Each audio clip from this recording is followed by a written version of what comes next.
A man looks into the bathroom mirror and asks himself who he is, as he sees a whole other reflection. One side says that he's Lee Hoyol, and the other, Granfell Claudi Arpaeus Romeo, the successor of a once great clan. While making some tea, and also drinking it, he thinks that he unfortunately became the character he made 12 years ago, when he was in his second year of middle school. Second year, precisely. When he finished, he was extremely happy and quite obsessed. But now, he regrets it, as this character was made at the height of his puberty, and this entire situation is because of that one game. History of the Arcana continent. One, if not the best, virtual game and another world. Until service was no longer available, it was never topped by another game, making it a game that holds a legendary status. However, the day service for Arcana was stopped, along with the news that the CEO, Raymond, had gone missing. Arcana seemingly appeared in the real world, out of nowhere. Breaks in reality also began appearing throughout the world, and the monsters from the game made their appearance. That was when everyone thought the world was ending. But people were assimilated with their in-game characters. That is when players appeared throughout the world. Not only did they have skills from the game, they were also able to defeat the once thought invincible monsters and save the world. That is how players got the title of heroes. Naturally, he also fantasized about becoming one of these players, but soon he realized that even if he were to awaken his powers, he wouldn't be that famous. The cost of buying a single virtual reality machines was tens of millions of won, and even renting one would cost too much for them. His father apologized at the time, saying that he thought he would at least let him play as many games as he wanted. This is when his father's business collapsed fully. His sister tried to comfort him, and the mother tries to take the blame, which she doesn't like. This is when Lee was faced with reality and its grim truth. He had no choice but to quit Arcana early. However, if he would have known this would have happened, he would have done anything to play. Since he only managed to play for a few months, his stats are extremely bad, and even though his power was awakened, he wouldn't have wanted to spawn as a character he made while going through puberty. The outside him comments on the tea, noting that it's quite good, making inside him go crazy. Granfell Claudi Arpaeus Romeo, a character that Lee made during the height of his puberty, and also a character he was very invested in. His story goes as follows. Granfell was a successor for a great family, however. It was massacred by a demon, and he was left alive and alone. In order to get his revenge, he made the decision to become a demon hunter. This was a very cringy story he played around with, and also something he obsessed over while in middle school, which he laments now. In other circumstances, these memories would have been just something to laugh at, however. As a grown man, this is just plain embarrassing. Granfell says that he missed having memories like this, making Lee cringe and demanding he stop speaking in that weird manner. What is he going to do at work? Will he even be able to function as a member of society moving forward? If he meets his boss, who likes to pick on him whenever he has the chance, Granfell will certainly do something that will get him fired. He wonders what to do, and Granfell notes that nobles should not bow down in the face of adversity. Everything that he tries to say comes out completely differently. Is this really how it is to assimilate with the in-game character? He remembers that most people said it wasn't a large difference, so why did he become like this? Taking into consideration that he can't work anywhere like this, he has no choice but to become a full-time player. But he doesn't remember much of Arcana, as he last played it over 10 years ago. He gets on the computer as first, he needs to search things up, since he doesn't know what it really takes to become a player. The money that ranker players receive after eliminating high-level ruptures is in the hundreds of millions. However, since it's all dependent on risking life and limb on the battlefield, it's all pretty useless information. Not only is his own life more important than some money, Granfell also doesn't agree, as he has no need for material goods. He has tasted from abundance once already. For this reason, he holds no real greed. That is why he needs to take a look and see what demon hunters do these days. He is quite surprised to find only 2 pages worth of information. And besides, it's not even wiki pages, it's just news articles. He's quite shocked when he finds out that Akshan and everyone in it was killed with 0 survivors to speak of. The Akshan Bas was the only town where one could become a demon hunter, and the holy land of the demon hunters. Was that Akshan really destroyed? There is just no way. It's not like nobody plays the role anymore, but because the role was basically deleted from existence. However, Demon hunters were also quite useless 10 years ago, and they had low stats and a really awkward build path, with even their skills being extremely weak. And since leveling through monsters was quite though, they were dependent on the experience given through quests. But when they confronted demons, they were the experts, and no other class could compare. However, demons usually appeared in demon hunter quests only, and most of the quests garnered a reputation, as they were very grindy. Not only was the role pointless most of the time, demon hunter was in general considered the most useless class in the game. But the role being different, and not being able to proceed to the next class, are entirely different things. This situation is just plain bad, as all the NPCs that thought skills are now dead. He starts reading a chat log, where people are discussing something regarding demon hunters. That's when a comment grabs his attention, which says that new demons were added in an update. He reads about the reality update, which made demons spawn as normal mobs. And due to this, players' injuries have skyrocketed, due to the strong debuffs. Even level 200 players struggle. Lee thinks that if demons really appeared in reality, why haven't the demon hunters taken care of them? Just maybe he's the only demon hunter left after Akshan fell, but if that's the case, should he really take the initiative here? Even with his 10-year setback? There is nothing saying that the demons he knew are the same ones appearing right now, as a lot of things can happen in 10 years. Very high-level players are struggling with them, so what can he do? Suddenly, his past self calls him weak, as he, the great Granfell, does not run from mere demons. That is his pride, after all. No matter what temptation or taunts demons send his way, they will never hurt the pride of Granfell. He thinks that it's about time he did something, and Granfell notes that this was just pointless thinking, as there is no need for hesitation. Thousands die because of demons, but he promised to send them back to hell. Several years passed after the Great Cataclysm, and many things were destroyed as a result. But humans are resourceful creatures, and were able to get back on their feet. Life came back to normal, as nothing happened, and people quickly adjusted to this new world. However, where light is, darkness is bound to appear, and the negative emotions of the newly adjusted people made great food for the devil and other evil creatures. A man is possessed entirely, and sends something to a party that holds a devilish figure. The party leader of a group, who goes by the name of Nam Cheolman and is the tanker, notes that the last member of their party will arrive soon. Granfell arrives at the scene, and Cheolman presents him as the last party member. They both exchange greetings, but Granfell's attention is on the rupture, which only players can see, and it has no affect on normal people, who can just walk through it. He would have been one of those people, had he not awakened. More importantly, this dungeon is fit for levels 35 to 40. Not bad place to start for a level 55 like himself. He also looked into the average level of the players that are going through this dungeon, and they all average around level 200.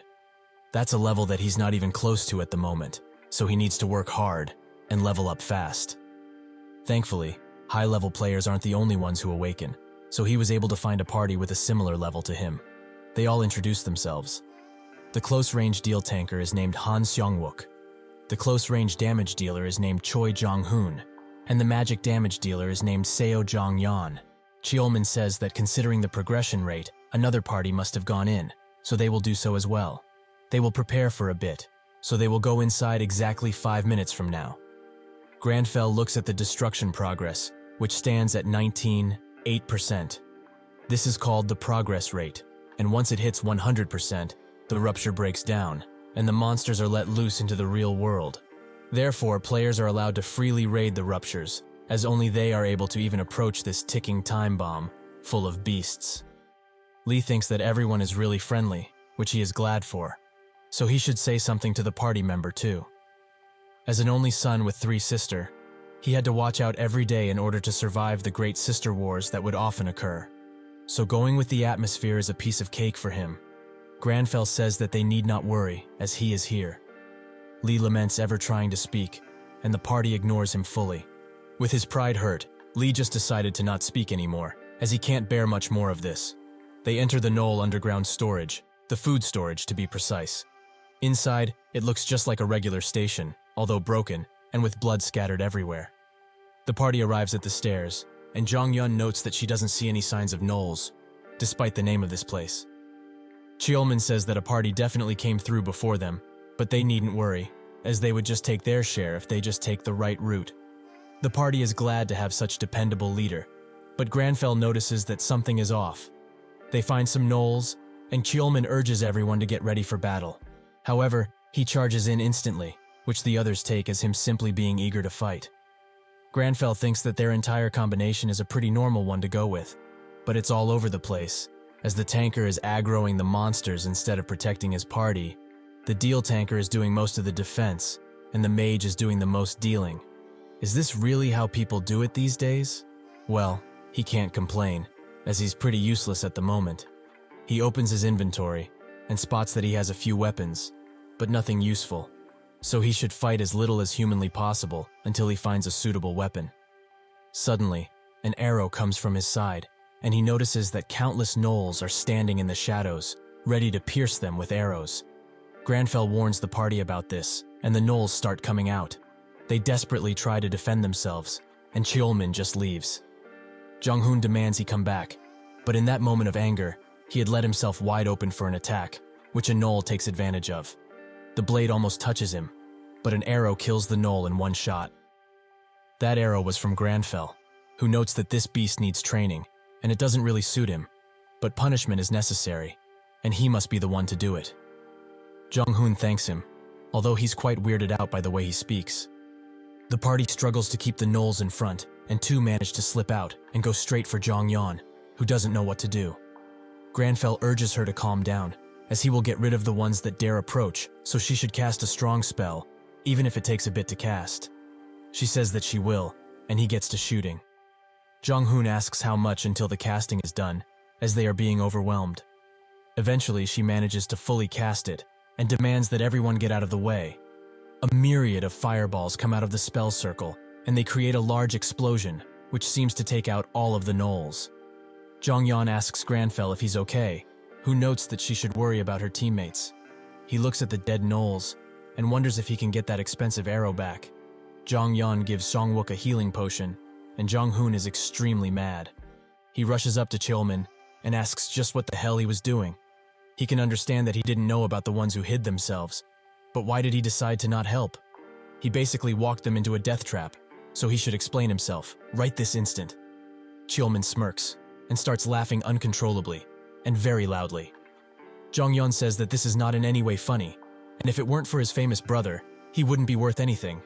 Does he really think that he's all that great? A bastard like him? The lights suddenly all go out, and Kjolman notes that if he's really asking if this is funny, of course it is, as how can it not be, when a bunch of moronic fools are struggling in front of him like this? Granfell's natural enemy skill activates, and it's revealed that this guy is a demon. Kjolman finds it funny that they realize so late, but then again, they are extremely dumb anyway. The party wonders what he is talking about, but before long, they are all affected by his skills, and they see something which they fear the most. In Songwook's case, he sees his party members pleading for help while their skin melts. Their mentalities hit ground bottom, and they are all affected by the fear status. Kjolman laughs at these pathetic humans, who are groveling in the illusion of fear. Suddenly, Granfell charges in, and almost manages to strike him. Kjolman notes that he must not care for this particular human, as if he dies, this human will die as well. Granfell thinks that piercing his armor isn't a possibility right now, so he should focus on the gaps for now. Kjolman attacks, but misses, giving Granfell the opportunity to attack.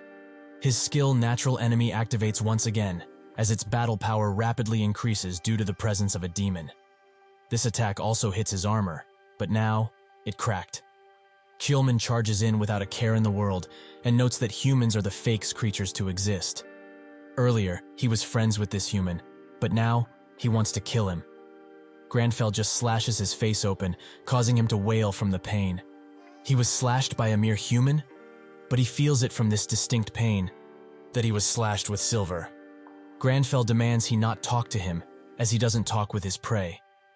Kjolman looks down, and wonders where it all went wrong, for it to become like this. He remembers the time where his brother told him to quit going into ruptures and become an analyst at his guild. He knew he did this out of worry, but he didn't want to live like a loser all of his life. Sometime later, he was also being mocked by a few goons who knew about his brother, and urges him to not be a disappointment to such a great and powerful brother.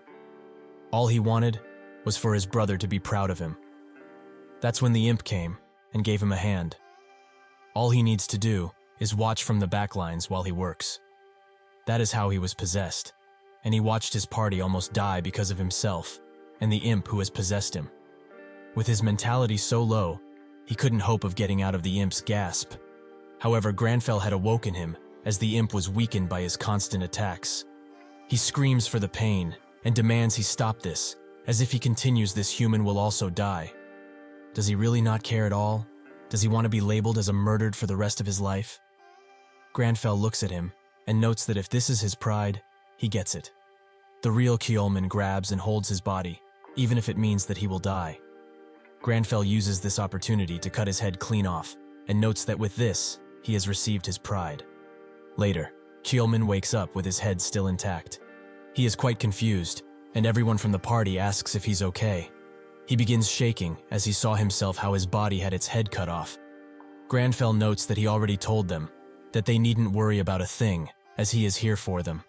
A human's negative emotions can lead to the empowerment of demons, so they should all be prideful and hold no fear. A demon hunter's attacks only affect the targeted demon. These words seem to move Kjolman somewhat, and Lee notes that he didn't forget that logic, even if it's been so long. However, the imp didn't drop a single item, so it means he was dead broke. Later that day, Kjolman goes to his brother and shows him a post about a certain dungeon and about a party whose leader was possessed by an imp. The comments don't believe a word of the story and call it fake news. His brother asks if what he wants is for him to believe that story, and Kjolman confirms it. The brother notes that even if he's the guild leader, just taking a person's story for granted like this is a bit too much. Kjolman explains that the party leader from this story, the one who was possessed by a demon, was him. This causes Nam Taman, level 368, and the guildmaster of Gaon, to spill his drink all over the table from surprise.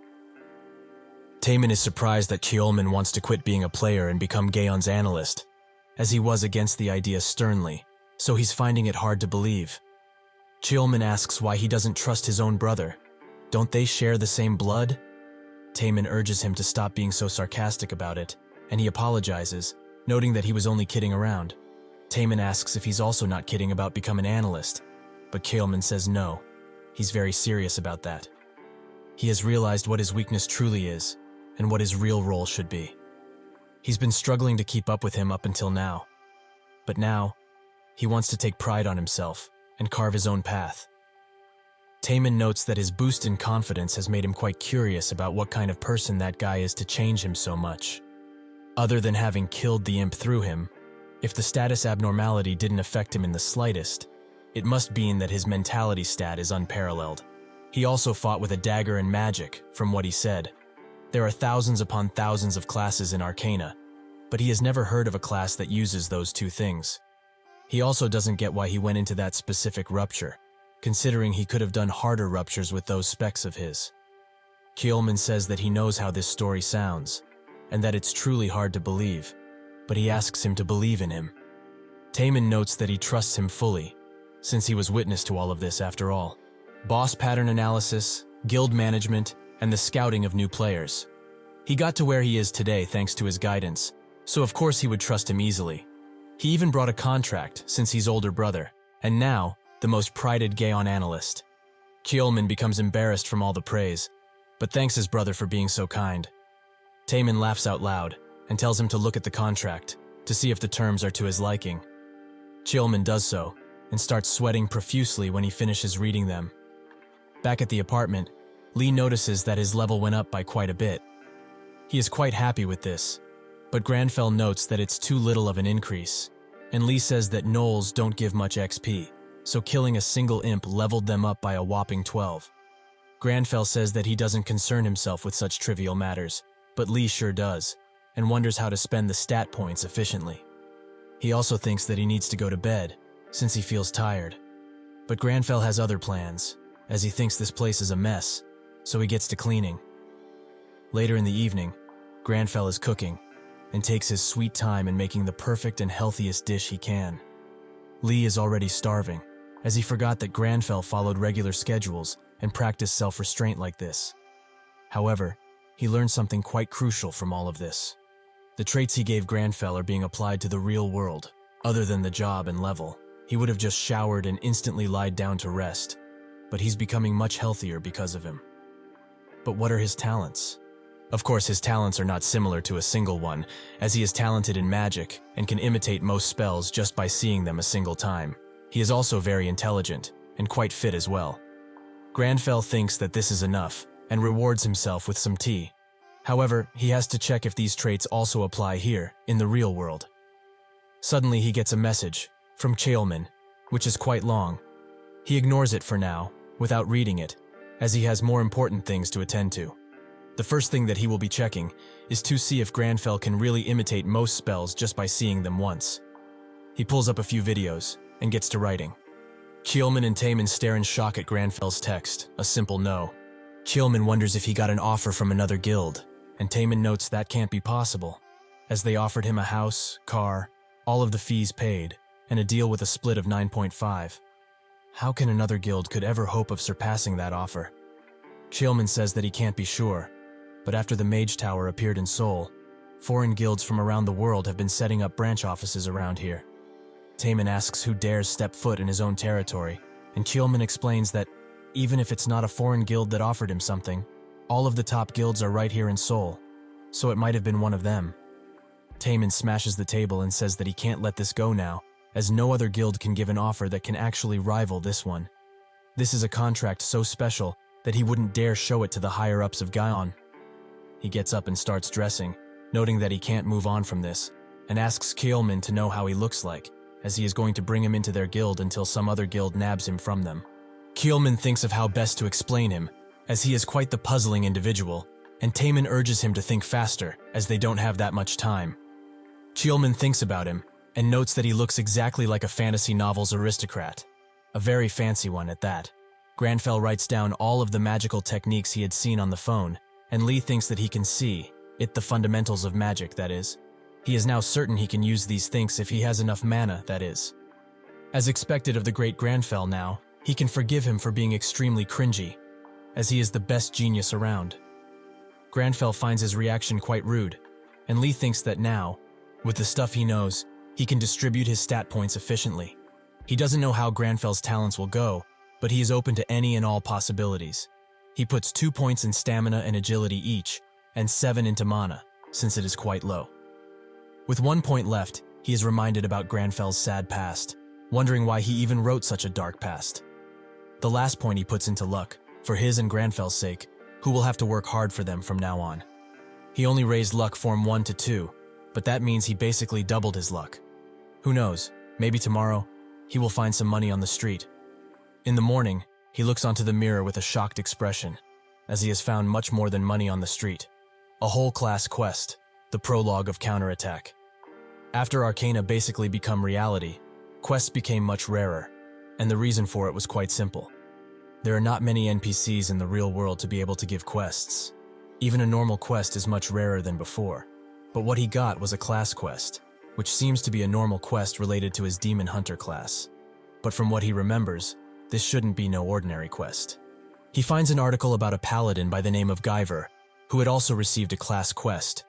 It is a quest given to only one person among those who share the same class. It is such a big deal that just receiving one is enough to make the top news articles, an amazing kind of quest, that people start mentioning that getting one would mean to get into the top ranks. Logically speaking, there is no way a level 67 like himself would actually get a class quest, so it must mean that he's really the only demon hunter left on this world. However, it does make sense. Akshan was the post of the demon hunters, and naturally sounds like a great place, but the reality was quite shocking.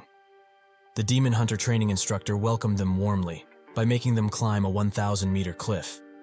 This is when Lee was met with the reality of the class he chose. The quests were a repetition of rather pointless hard work, and the facilities were inadequate, to say the least. Even for meals, they had to climb a mountain, and all the NPCs did was scream and yell. Anyone with a sense of preservation for themselves would have quit, but Granfell found it quite nice, as demons dig into the human mind, and that training made him much stronger. Lee thinks that all of that is in the past, and best left there, so he should take a look at what kind of quest he was given. He opens the tab, and his face drops. The AAU, the Anti-Arcana United Korean Branch, is a facility formed in order to reduce the chaos and damages all over the world. They hired all of the employees who had previously worked on Arcana and its development. In response to Arcana updating, an update that was going to reflect in the real world, they collected information and related it to Arcana, while also analyzing it for the players. In other words, they are overworked businessmen. An employee damns Arcana for ever existing while stretching, and also asks another worker who had been there for longer if there will be a new rupture update this week, as it's already past 8. He says that they can only hope that doesn't happen, and the laid-back worker notes that Raymond is extremely creepy. He must be the one managing the homepage and always uploading content, isn't he? The experienced worker tells him to stop making so much chit-chat and keep clicking refresh. The laid-back worker notes that he was just curious as he uploads the content on the homepage. The same things happened in real life a little bit later. Suddenly, an update appears, and they both start sweating profusely. The whole office is in a frenzy, and one person even starts writing his notice of quitting, while another unplugs all of the phones, as the press will surely call them. This update is based around demons, with a new rupture appearing, containing the Count family's fortress, territory, and the territory outskirts. There are also new monsters, who are all quite high in level, the lowest being 220. There is also a new named monster, Count Oscura, who is level 430. The laid-back worker thinks that this is crazy, as the rank 1 player currently is only level 403. This is just a plainly unfair update, not meant to be cleared. He thinks that this is too hard, even if a bunch of rankers got together. The experienced worker says that this isn't the issue, as a whole association wouldn't be able to do anything here. The laid-back worker asks about the Mage Tower, as the NPCs there might be of some help. The experienced worker explains that the NPCs won't do anything, unless the tower itself is at risk, so they will certainly not help. Every which way they swing it, it's impossible. They are basically telling them to watch people die. It's so over, as this rupture will certainly have a breakout. The laid-back worker tells him to not jump to conclusions like this, as if they fail the rupture raid, those things will come and kill people in the real world. The experienced worker thinks that the updates up until now were very doable, but this destroys that balance completely, an unthinkable event. Unless some miracle appears, they are screwed. Granfell looks at the quest, which started with hunting a demon condition, which he completed. Now, he has a repeated quest, to train his weak body. Lee laments having to do physical work again. It's almost as if he has never left Akshan in the first place. His entire body is shaking. Is it really okay to train this hard? What if he just ups and dies? Granfell can barely make a sandwich, because his entire body is unstable. He thinks that making a sandwich with a new look like this isn't bad once in a while, and Lee asks him to stop spilling it everywhere. However, he does feel like he achieved something, as he would have given up right away if it wasn't for Granfell's pride in having to accomplish anything that he puts his mind to. Now that he completed that dumb quest, he can get some well-earned sleep, and is also quite excited to see what quest is next. Early in the morning at a park, Granfell is doing pull-ups, and Lee is extremely furious. He got another quest of the same nature as the last, to run 20 kilometers, do 1,000 push-ups, 500 pull-ups, and 300 burpee tests, which he did already. Lee wonders why they are going through this type of quest again and again, as it's already been a week since they started. Once he completes one, another just pops up tomorrow. Granfell sits on a bench, extremely exhausted at this point, and Lee thinks that he is able to do all of this because of Granfell's traits. But how much more quests he needs to do in order to get a reward? Suddenly, the system notes that he has completed a week of daily quests, and rewards him with 2 stamina and 2 dexterity. Lee finds these rewards amazing, as they are permanent too. Items that raise stats are extremely expensive. It takes millions of won just to raise 1 point, and after that, it's just whatever the seller wants to receive. However, he just raised 4 points of his stats without even leveling up. That is just straight up broken. If it's a repeat quest, it must mean that he gets this reward every time, which he's very happy with. Granfell says that he would be able to do it 10 times a day for a reward like this while shaking, and Lee tells him to calm down. Suddenly he hears some news from the radio of the grannies that were at the park with him. Most guilds have decided to plainly give up on the new rupture raid. At the news, a reporter tells everyone about the new update, and the new monster, Count Oscura.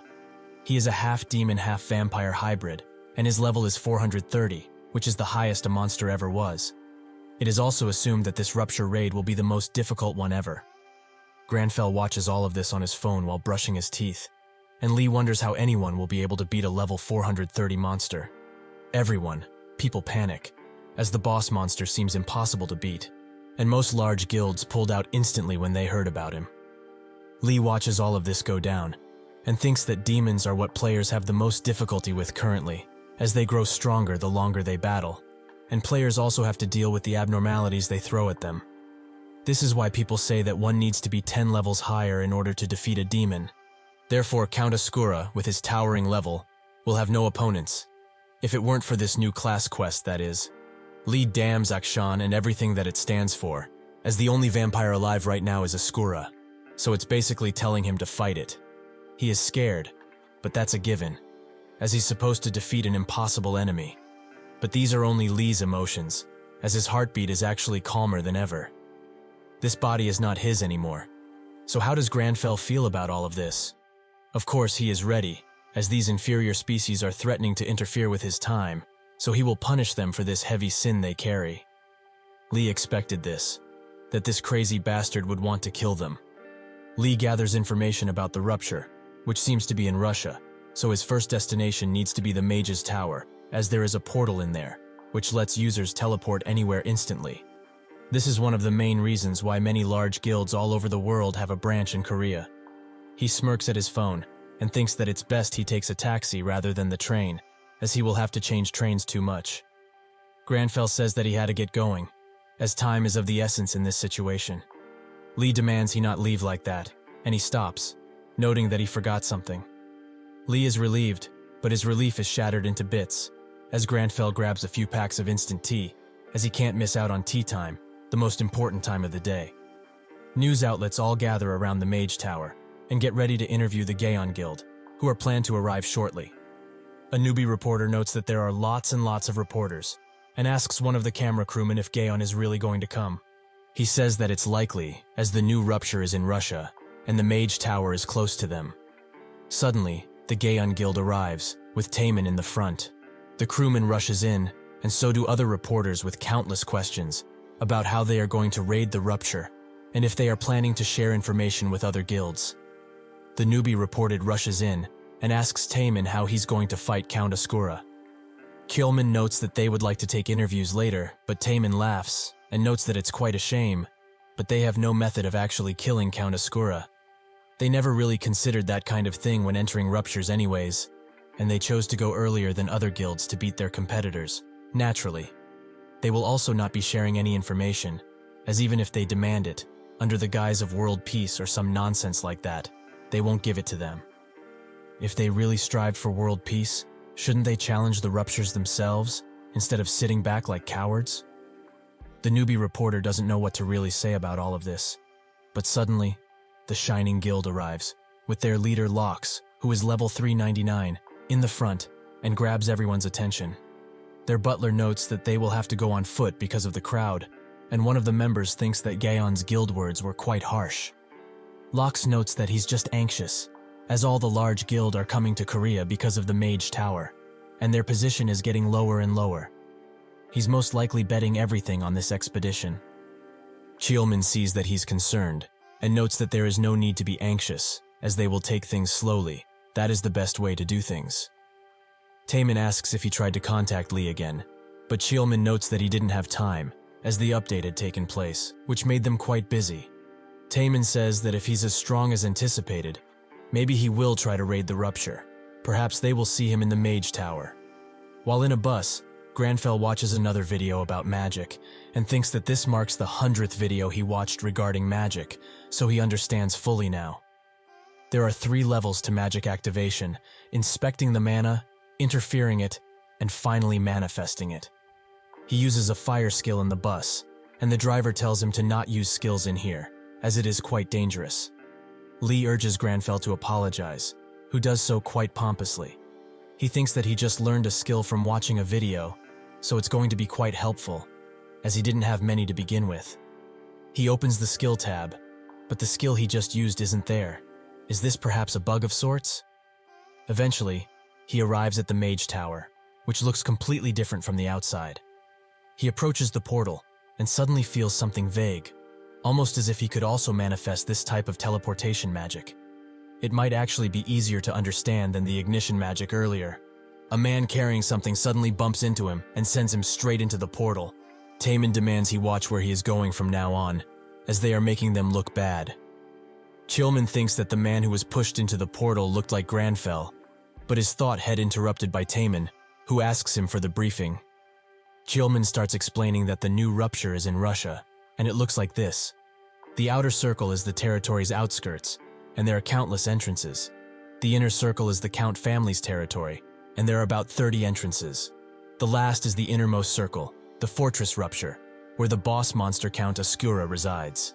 This is just an assumption based on shapes and patterns, but if the rupture breaks, it's likely that the Count Ascura castle will be summoned in the real world. In Russia, countless news outlets film the new ruptures, and even a vlogger is there, who starts live streaming his experience. Suddenly Granfell arrives, and the vlogger tells him to find another rupture, as he was the first here. Granfell tells him to move at once, as he hasn't the patience for something like this. Lee just meant that he was cold, but of course it came out like something else. He arrives at the front of a rupture, the territory outskirts. He just hopes that from here out, it's more warm. Inside, a woman is slaying a few zombies, with her group telling her to wait, as she is moving too fast. This is Leonie Bellucci, level 348, and the Berserker Guild Master. Her trait? To say lots of words that need to be censored. Granfell arrives on the other side of the portal, and thinks that this must be the outskirts of the territory. Lee doesn't like it one bit, as it's even colder in here, but Granfell likes it, as this weather is making his blood boiling and keeping him warm. Such a great way to begin the hunt. Suddenly, a few growls can be heard from behind him, and when he looks, more than a few bloodied wolves appear, which are all level 230. Granfell thinks that have a pretty high level, and he's only level 67. However, with the natural enemy skill, he can surely come out of this victorious. Granfell says that these must be the Count's guard dogs. They really chose the wrong owner. He summons his dagger, and notes that he will make them unable to be ignorant, and then they will realize the fear of being hunted.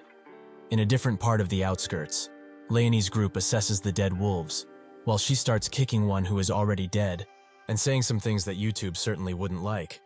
One of her guild members urges her to calm down just a bit, but another dismisses this, as this is just how she is. Finally, she calms down, and looks upon the wolf, who is surely dead now if he wasn't previously. The guild members talk about how they already killed dozens upon dozens of these things, but there's seemingly no end to them.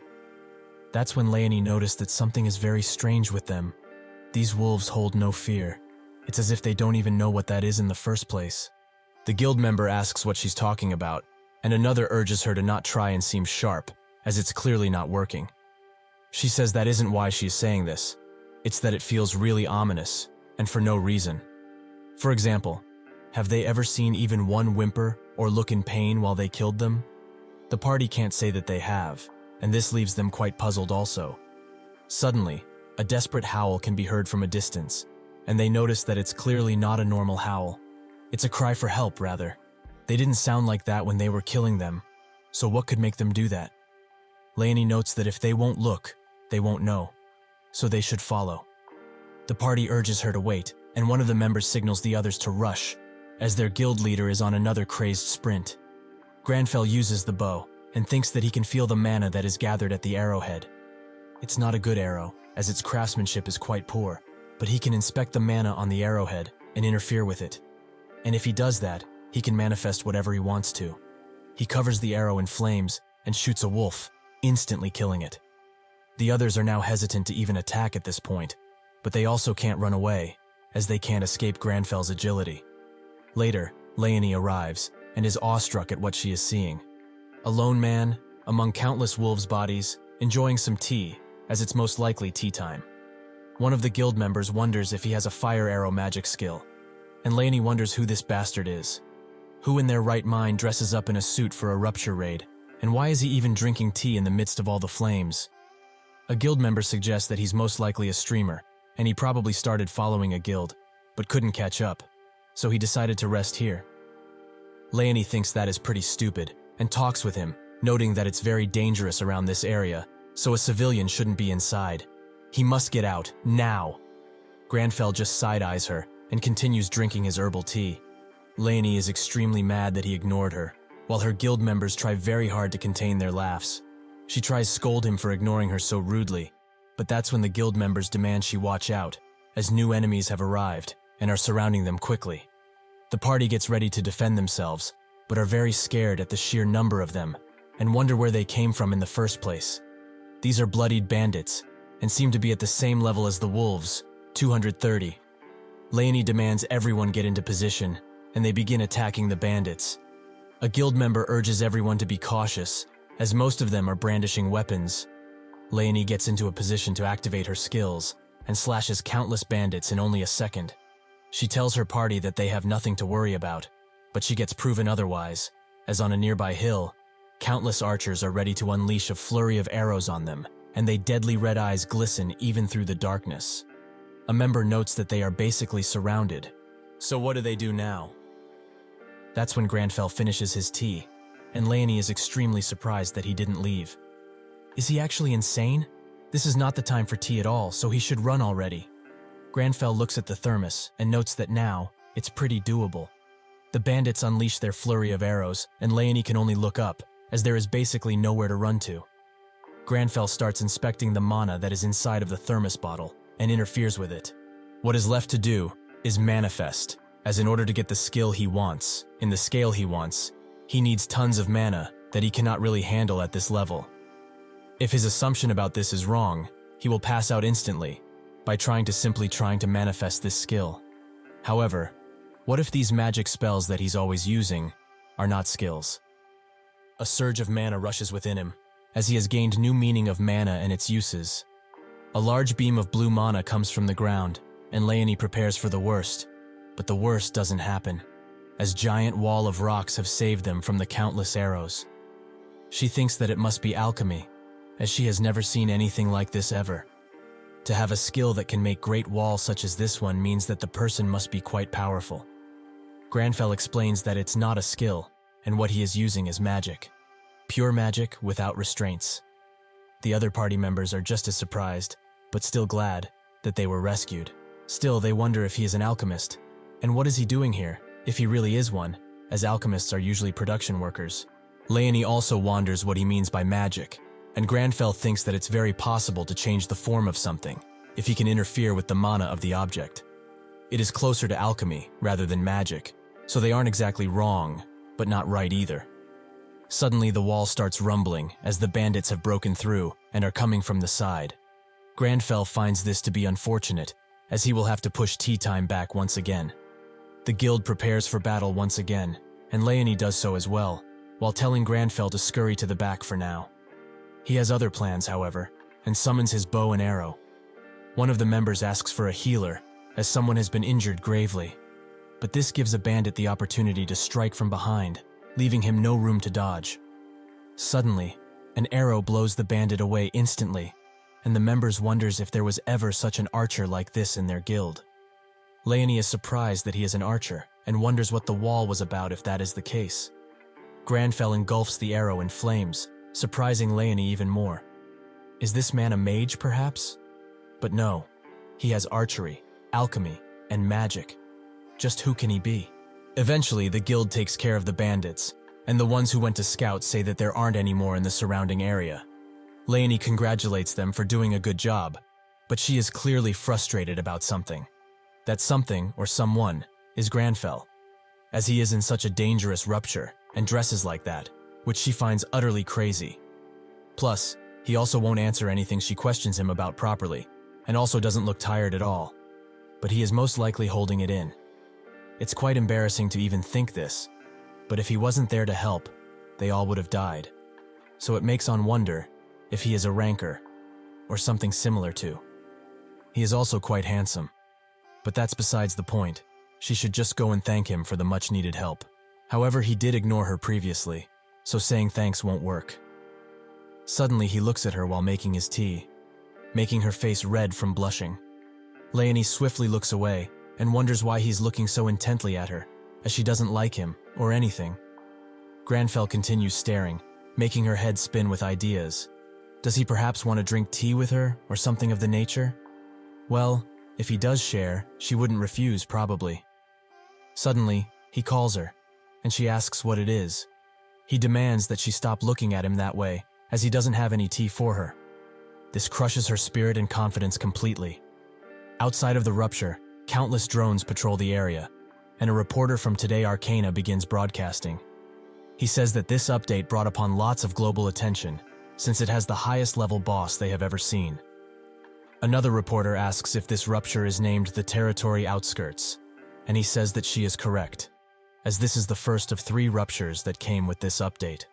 There are hundreds of ruptures leading to that exact place, but the other places will become available later. Shining, Gaon, and other guilds are already in the rupture as they speak. But which guild will be the first to clear the rupture? The first one will achieve that, will most definitely gain global fame.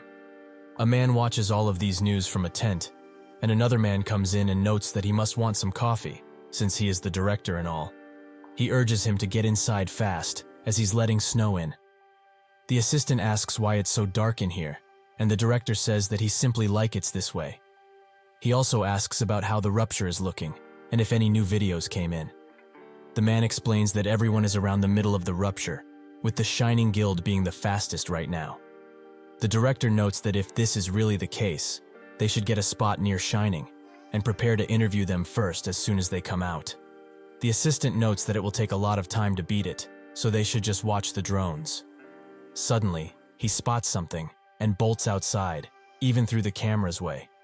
The reporter apologizes for their assistant director, as he just ran in front of the camera like a madman. The director starts clearing at them to follow the assistant right now, as a rupture has just turned blue, meaning that somebody cleared it. The reporter asks who it might be, but the director doesn't have that type of information right now. They just have to run like the wind, and be the first there. The assistant gets to the blue rupture, and is quite surprised at what he is seeing. He makes contact with the director, who is ecstatic, and asks what he captured and which guild it was, Gaon or perhaps Shining.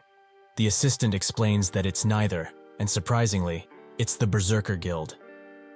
The director finds this puzzling as they are the 32nd in terms of rank. The assistant confirms this, and notes that he's sending him a video as they speak. The director notes that Shining is still in the middle, and they went into a new and dangerous place, but they all look fine. Suddenly, the assistant spots a Korean person is amongst them. Even thought Berserker is a European guild, so him being there is quite strange. Other reporters start rushing in, and the assistant notes that he will try to get in front. The director is extremely confused at this point, and the assistant rushes to Granfell. He asks if they can do an interview, and what about his relationship with the Berserker Guild is, and if anything happened inside of the rupture. He bombards him with constant question, and that's when Granfell demands he move out of the way, as he is testing the utmost limits of his patience. The assistant is left shocked, and Granfell leaves, as this place is too cold. The Berserker Guild is bombarded with interviewers, who ask tons of questions. Leonie doesn't want to comment on any of their questions, but one of the guild members urges her to do otherwise, as this is their first big clear. She, however, still refuses, as they should interview that bastard instead. She is still very mad at what he told her, and that he pushed through and cleared the rupture first. She asks where he is, and a guild member notes that he left first, as he wanted to go home for a bit. Leonie is extremely mad, and the reporters can only watch her melt down. How can he leave like this when she was basically acknowledging that he beat the entire rupture solo? She continues her rant like a rabid chihuahua, and her guild try to calm her down, as he must have a good reason to leave like this. Suddenly, a second rupture gets cleared, and the interviewers flock to it. The second clearers were Gaon, who look very tired and bloody. The interviews flock to them, but Taemin notices that the Berserker Guild is also here. Were they really the first ones to clear it? That's when Leonie says something, which catches everyone's attention, including the interviewers. At the base camp of the Gaon Guild, Kyeolmin and Taemin watch the news while eating some well-deserved hot noodles. What Leonie said was that Gaon wasn't the only good guild in Korea. This makes Taemin quite mad, as she saw her giving him some side-eye while she said that. She got first clear, and this is all she says? They barely managed to clear it before them anyway, so why is she so smug? Cheolman wonders what she really meant when saying something like this. and Taemin notes that she must have been insulting them, as nobody is as great as their guild in Korea. He gets so mad that he hands the ramen to one of their assistants, which he happily takes. However, it was empty, as he already ate it all. Kyeolmin notes that she probably meant that she met a Korea player in the rupture, with Taemin thinking that perhaps it was the Mythology Guild. Kyeolmin notes that they are still in the rupture, and Taemin finds it great at first, but then laments it, as he doesn't know who it could have been. Kyeolmin says that he's not really sure, as it's hard to find a Korean who is better than them. However, there is only one person he can think of. Granfell takes a hot shower, and Lee dances around, as he is extremely happy to get out of that cold and enjoy some well-earned rest. Granfell finds his attitude quite embarrassing, and Lee says that after a hot and nice shower like this one, he will take a good and long nap. Granfell stops for a second, and Lee fears the worst. Unfortunately for him, the worst comes to pass, as Granfell has detected some dust, probably gathered while they weren't home, so he needs to get some cleaning done. Lee is extremely distraught, as he wanted to rest badly. After cleaning everything and eating a meal out of scraps he found around, he enjoys some tea, while Lee watches him. However, he doesn't even feel sleepy anymore, and looks at all the gear he got inside of the rupture. He thinks that there isn't anything really that useful in here, and also checks his stats. His level went up by 19, so it's now 86. It's not that much considering that was a high difficulty rupture, and additionally, it was very dangerous. Magic uses less mana than skills usually do, and thanks to that, he was able to use it more, which is much better than the skills he had. Granfell notes that, even with that, the regeneration of mana was very slow. That is a given, however, as they do not have any accessories or equipment that help with it, and the Demon Hunter class has few benefits, and there is nothing related to skills. It would have been quite bad if they hadn't met that group, and could have thanked them, if only he knew who they were. Granfell notes that it is because he was lacking, surprising Lee quite a lot. Granfell did not really know how to be humble, as if someone were to underestimate him, he would prove himself. On the other hand, if someone were to overestimate him, he would meet their expectations and make their assumptions a reality. Why is he suddenly remembering this trait that he wrote? Granfell explains that the next rupture will be in the Count family's territory, so there is no time to relax, as he can't depend solely on magic and has to get better at combat. He found a suitable subject for today's test anyway. Lee thinks that he's right. The players that were fighting alongside them had combat skills, with the short-haired girl being the most notable of the bunch. If he can copy those movements, his combat abilities would improve. Granfell pulls up a menu, and Lee urges him to stop, as he knows what he is doing, but begs him not to. Granfell activates another body training quest, despite the Lee's words, as basics are the most important thing to take care of. However, he needs to do the dishes first, as cleanliness is also needed. Lee wonders where sleep will fit into all of this. Later that night, he starts running while listening to the radio, and Lee starts crying, as he only wants some sleep. Suddenly, the radio station notes that they have some urgent news to share with everyone. Currently, most of the territory outskirts ruptures have been cleared, and soon enough, the Count's territory will be available for raiding. However, according to some news they just have received, the destruction progress rate of the Count's territory suddenly jumped to a large 60%, despite it not being open just yet. At this rate, the Count's territory might break, so professionals are expressing worry about this matter. The Gaon Guild watches this, and Taemin notes that this is an impossible situation. It's only been a day, but the destruction progress is already at 60? How in the world is that even possible? Kyeolmin explains that the time limit to clear gets shorter the stronger the monsters inside of it are. Taemin notes that it got faster for no reason. Does it mean that the monsters inside got stronger? Kyeolmin notes that he will have to look further into all of this, as it is quite strange. At the Today Arcana camp, the director is in a frenzy, as there must be a reason the monsters suddenly got stronger. The assistant notes that there is no way to know, as even the advanced guild's analysts have no idea. The director says that something must be done about it, otherwise it's over for all of them if a rupture were to break down like this. Once the monsters start spewing out, all the civilians will be butchered and players will suffer the same fate. Granfell reads more about this and finds out that this has never happened before, so it makes sense that nobody would know. Since this information is only available on auction, which was destroyed. He needs to hurry, as vampires are creatures that share authority through their blood, and Count Ascura did the same with the monsters inside of the outskirts. When they died, the authority naturally goes back to the owner, and the Count probably just redistributed his authority with the monsters inside of the Count's territory. This is why the monsters became stronger and the destruction rate progressed. But if that's the case, if they raid the Count's territory, there is a risk that the Count's fortress will break down instantly afterwards. Count Ascura is an aristocrat that does not take back what he granted to others, so he will bestow judgment upon him, who is dirtying the honor of the aristocracy. Lee thinks that is cool and all. But what about sleep? Granfell notes that he can sleep only when he sees that thing dead. The Count's territory starts breaking and cracking, and only 5 hours are left until it breaks down.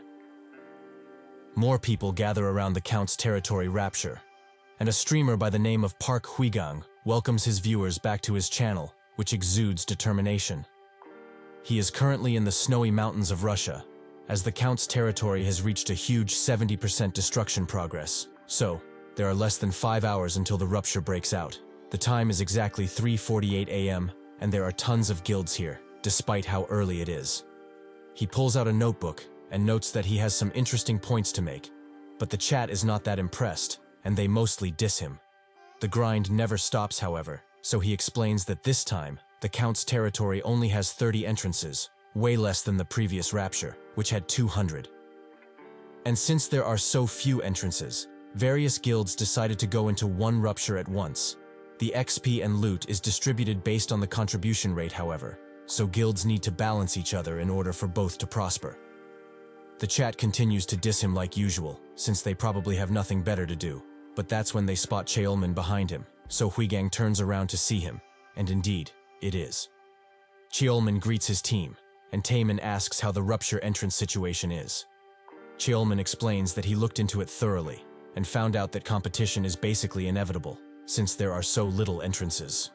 Taemin notes that they are fine with anything, as long as they are not going against Shining, that is. Cheolman tells him no to worry about them, as they went far north, because they want to go against the unified Under Heaven Guild. Taemin is surprised, as that is the guild which holds the second rank, and Huigang's chat begin talking about how the first and second guild are duking it out. Cheolman says that Berserker is with Second Son and Bohemian, which makes Taemin think that they are better safe than sorry that way, but they will not gain much look or experience. Huigang's chat slowly disappears in front of him, as the people are going to watch other streams, so he tries pleading with them, but nobody is really listening at this point. Suddenly, someone arrives near them, and Taemin's face contorts into a wicked smile, and he shakes while asking what they are doing here. This is the fourth-ranking guild, Inazuma. They guild master, Hisagi Kazuma, who is level 376, and holds 6th place in the player rankings, says that this must be a coincidence, as the lowly Gaon guild is standing right in front of the rupture he wants to enter. Huigang is surprised that Inazuma is here, and his chat is even more intrigued right now. Taemin notes that they were very insistent on not placing a branch of their guild in Korea, so their plane must have just landed, right? Kazuma laughs it off, and explains that it's much better and economical to take the place to Russian, than set up a whole branch in Korea. Taemin asks if he's really challenging them right now, and Kazuma notes that isn't worth anything of value, so the world won't lose anything if they eliminate them. The guilds both start to exert their power, and get ready to attack at a moment's notice. Huigang is the first to catch this in action, and thinks that if he can record all of it, he just might make a fortune. That's when countless other streamers and reporters sweep besides him, and rush to see Gaon and Inazuma in action. They rush in, and ask tons of questions, with no real rhyme or reason, while Huigang just watches from behind, as that is the only thing he can do right now. Cheolman explains that he knows how he feels about Inazuma, but the destruction progress of the Rapture is their biggest issue now, so if two guilds compete, everybody will lose, and there isn't enough time for that. Suddenly, the streamers around start saying that Inazuma is better than Gaon, as it's falling behind in 5th place. There is also the rivalry between the guild masters, which is quite sad, as Kazuma is 6th place, while Taemin is a lowly 11th. All of these comments sting Cheolman like bees, and they are both extremely riled up now, and ready to go. Cheolman explains that they were here first, so naturally, it will not look good if they give up this space. He gestures Taemin to rip them apart quite strangely, who happily obliges. That is how Gaon and Inazuma went into the Easter rupture at the same time. The news get wind of this and report about their rivalry and how their respective rankings and nationalities are bringing a lot of attention to the situation. At the northernmost rupture are the first and second ranking guilds, shining and unified under heaven. In the southern rupture, the 30th ranked guild, Berserker, the 7th ranked guild, Second Sun, and the 3rd rank, Bohemia, all went in together. The destruction progress has already reached a dangerous 80%, so this is naturally causing fear and anxiety to be felt throughout the world. While inside of the Count's territory, Granfell is having some tea, but the rupture he went through is unknown. He thinks that the most useful thing he got from the last rupture is a fact. That running out of mana is extremely dangerous, so he had to figure out a way to use mana more efficiently during battle. The result is this. Magic designed from the alchemy skill, in which he shapes things into the stuff he wants. At first, to test things out, he got some rocks and changed them into a teacup and table. However, the more complex decor and detail he wanted, the more mana he had to spend, so it is not as efficient to use in battle. There is also one more thing he realized while pondering this issue. Suddenly, a few soldiers of the Count arrive, which are all level 300. Granfell puts his hand forwards and notes that if this is all the authority the Count gave them, it is quite pathetic, to say the least. A few rock formations rise above the soldiers, and Granfell demands they turn back into dust. He uses the Restore to Original State skill and crushes all of them. With this skill, almost no mana is used, and Granfell notes that this best classified as reversal magic, so he will name it just that. Lee laments the cringy name, but lets it go for now. Meanwhile, in the deepest part of the territory, a few soldiers are waiting for victims, but they seem to be the victims, as Taemin jumps on one and instantly kills it. The others see this and jump on him, but this makes him smile, and he uses an extremely wide swing to hit all of them at once. Afterwards, his guild also arrives, but Taemin thinks that something is amiss here, as he has only killed 10 monsters, which is very few for how deep they are. One of the guild members reports back and notes that Inazuma is around the same state as them. They haven't killed much. They entered the same rupture, sure, but they went completely different ways, so how does any of this make sense? Suddenly, Inazuma pops up, and Kazuma notes that it's quite peaceful around here, which he finds to be boring.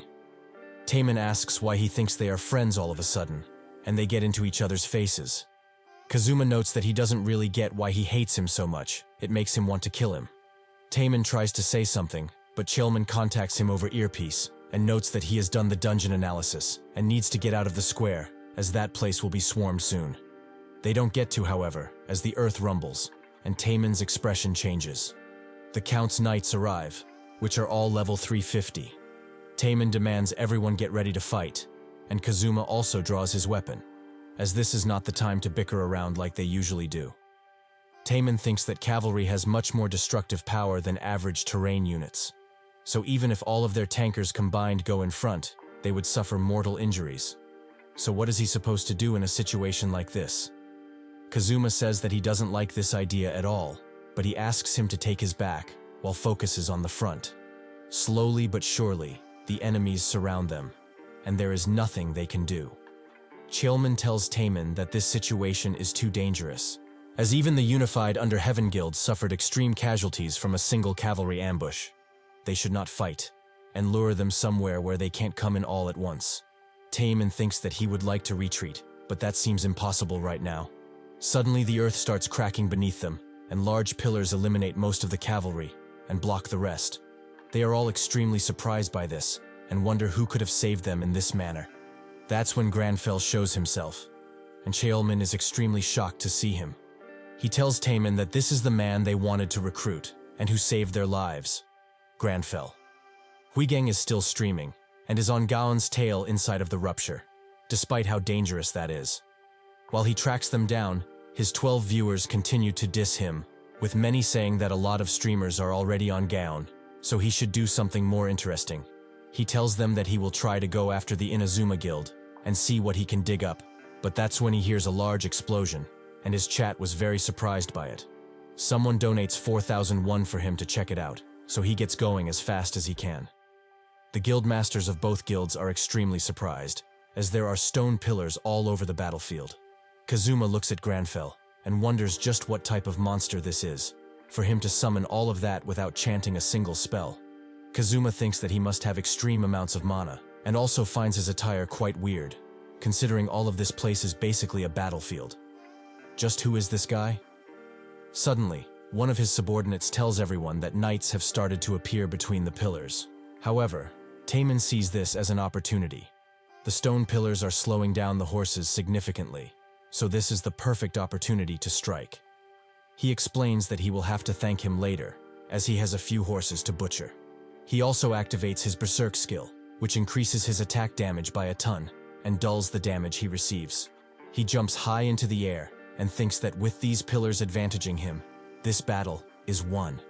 He cuts one of the horsemen in two, and the impact of the attack permeates throughout, also damaging the others. Kazuma sees this as an opportunity to shine, so he tells his guild to charge forwards. They do so, and Huigang is glad that he caught all of this, and wonders who this amazing mage is, while his view count rises to 132. They also observe Granfell using reversal magic, as he crushes two horsemen. Huigang and the chat can only stare in awe, as they find it hard to believe what just happened, but it is real. Granfell summons a dagger, and notices that its durability is pretty high, but he wouldn't want to bring it down. Huigang's chat sees this as him playing with the mob's life. Granfell thinks that if he interferes with the dagger's mana to change it, and reverse it back to normal right after, the durability shouldn't be affected. This should work, as when he changed the rock into a cup, it had a cup-like durability, and when he changed it back, the rock turned back to normal. If this ability to restore to the original state really bring it back to the original state, like advertised, it's entirely possible. He transforms the dagger into a silver awl and strikes the mob, leveling up in the process.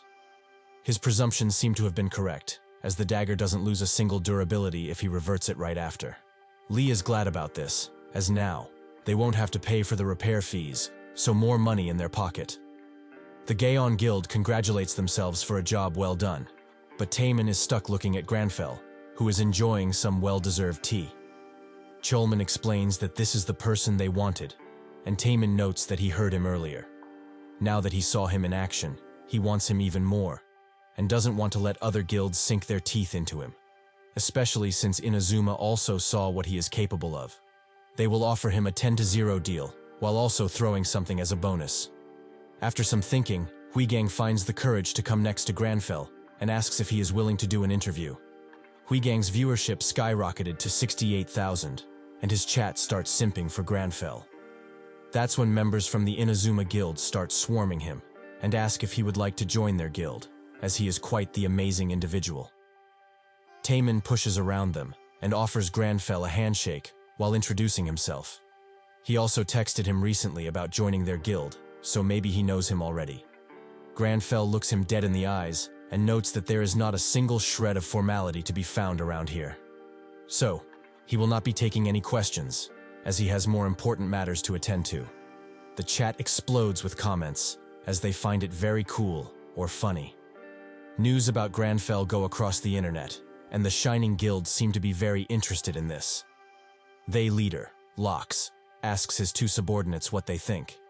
Camilla notes that she doesn't know anything about magic, as she is an archer, and Dimitri, the 8th rank player, screams that they don't know.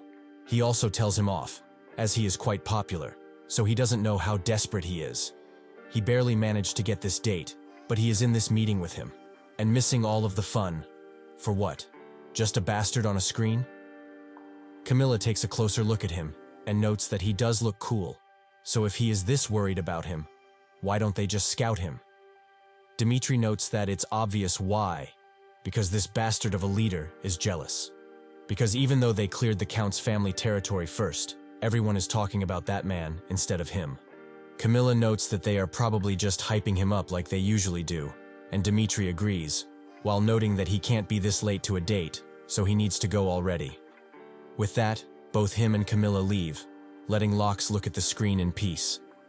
That's when another member comes behind him and notes that what this man did is like magic, but not really. This is Jessie Heinesse, a level 397, and the 4th ranking player. Lox notes that he never heard her describing something as cool, and she begins analyzing further. She begins smiling, and says that this person is quite interesting, and should be studied further.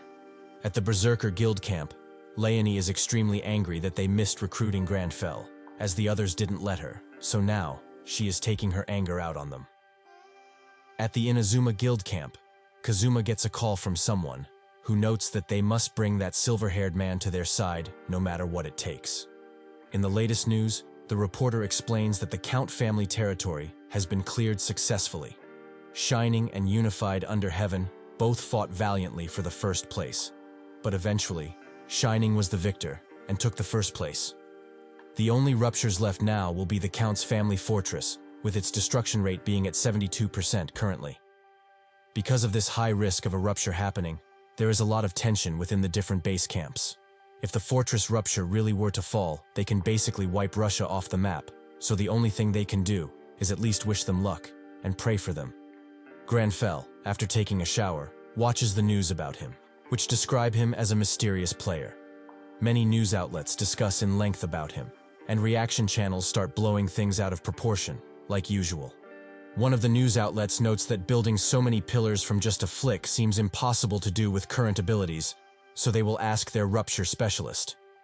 He explains that the situation was dire, and if he was a second late to the party, many people would have died there.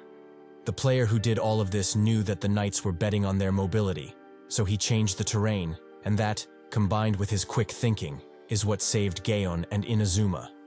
And also, from then on, he just watched, which seems to be his way of being nice to the other guilds, basically saying that it's their time to shine. Grandfell thinks that he was just out of mana at the time, but Lee thinks that it's great they aren't calling him an asshole, like what would usually happen.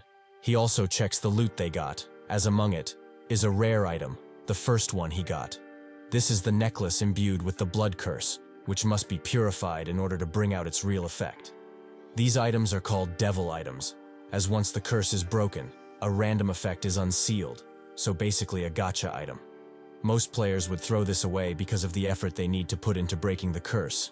But there is another proper way to use a cursed item, with the exorcism ritual skill, which invites a demon into one's head. Lee thinks that this is one of the 2 exclusive demon hunter skills, and it's needed in order to use the item as an offering. The basic affect of the skill is that one can attack a demon without harming the one it possessed, like he did with Cholman.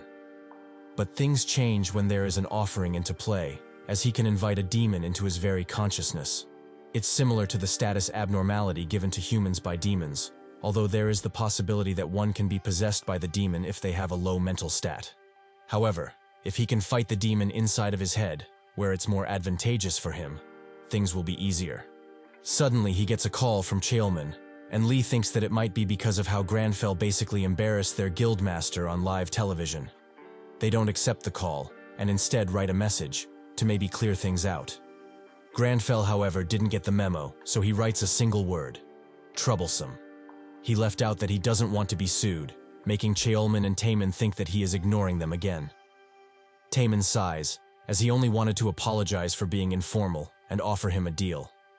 They watch the playback of the news, and see that indeed, things were informal, as everyone tried to talk with him at once. They also see that his eyes were tired, so he was struggling to hold his anger in. This was just because he was tired due to the amount of mana he used. Taemin says that there is nothing they can do now, as the count is more important at the moment. The destruction rate of the rupture rises to 83%. So they need to cut their rest short and go in. Suddenly, the ground starts shaking, and some urgent news start blaring out of every speaker. The Count family fortress Ruptura has broken down, as it has reached 100% destruction rate in an instant. The base camps are now in disarray, and there are around 200 injured.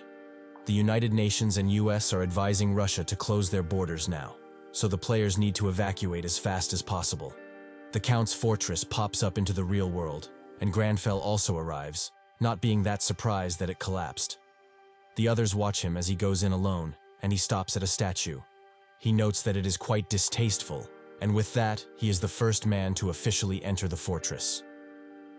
Granfell wonders how that old and decrepit vampire dares call this place a fortress. But well, it does fit him, since he is what he is. Lee thinks that Granfell is saying all of this solely because the mansion of his family was at least 10 times bigger than this place, which speaks volumes. Suddenly, the eyes of the gargoyle statue start glowing a deep red, which spooks Lee a bit. The statue snaps out of its eternal rest and starts cracking around as it gets ready to attack Granfell. The other players are as shocked as Lee and wonder if they should help Granfell, as he is famous for attacking with a dagger, and if he only has that, he can't hope to win against that stone beast. Or perhaps, since the rupture has fully come out into the real world, should they just run away? The gargoyle attempts to strike Granfell with all of might, but with only one flick of his fingers, he shatters it into tiny pieces within a split second. The Shining Guild hears the commotion and wonder what that noise is, as it seemed to come from the fortress. Camilla says that this sounded exactly like the noise from the video they watched, about that white-haired guy, and Jesse, probably out of sheer curiosity, starts flying towards that direction. Lox tells her to stop, as they were about to go in anyways, so they should do so together. However, she doesn't listen to a word of his, as she is extremely curious at this point. The other players look at Granfell in awe, as he defeated that mighty-looking gargoyle in a single attack. Lee notes that it was made out of plain stone, and he's broken too many of those in the past for this to be of any difficulty. Granfell explains that particular statue was of poor quality, poor texture, material, and creation. They put such a piece of garbage in their garden, like it was something they should be proud of, pathetic creatures. The players start screaming, and with newfound confidence, they charge in, all eager to see what the mansion has to offer. Lee is surprised by their sudden change of heart, and Granfell spots another quest popping up in front of him. This one is a class quest, and is a sub-quest for the prologue of the counterattack class quest. What it entails is to make the vampires feel fear about being hunted. Lee is puzzled by this quest, and wonders what that even means. But Granfell gets going instantly, as this is not the time to hesitate about things. Lee urges him to just sit and think about this for a bit. They can't just go to kill it now. And how is he going to make him feel any type of fear? The Count is an ancient vampire, who is level 430, and they are only level 100. Granfell says only that he is a demon hunter, which enrages Lee, as that has nothing to do with this. Eventually, they arrive at a banquet hall, and Granfell notices something strange, as the portraits of the Count start to emanate a strange feeling. Sure enough, in another place inside of the mansion, the Gaon Guild is barely standing on its feet, as they are all affected. Kjolman asks Taemin is he is okay, who notes that he's fine. He's just a little suffocated. Ever since they entered this hallway, which is full of paintings of the Count, he feels like he is being constantly watched, just like the status abnormalities the demons usually cast. Kjolman knows exactly what this means, that the portraits are connected to the Count directly, so they should burn them as quickly as possible. After they do that, they all feel much better, and Kjolman explains that this is why all of the players that went in first were retreating so fast, because everything in that damned castle is a trap. All of the portraits, statues, and even the interior items, everything is causing abnormalities. It makes perfect sense now, why the Shining Guild didn't enter through the main gate. Taemin thinks that they just have more experience, so it's a given, however, even if his class is Barbarian, which is more equipped to sustain status abnormalities, and he feels so overwhelmed already. How bad will all of this get once they go further in? Granfell walks around the halls and notes that all of these portraits are utter garbage. How can they eat in here with all of this garbage strewn around the place? They surely have strong stomachs. Lee says that he is too harsh, even if this guy is a vampire. But Granfell continues nonetheless. The statues around here are the same type of garbage. He now feels bad for the stone that had to be sculpted into something so ugly. And in the first place, why are there so many portraits around here? Now he fully understands why people think that narcissism is a disorder.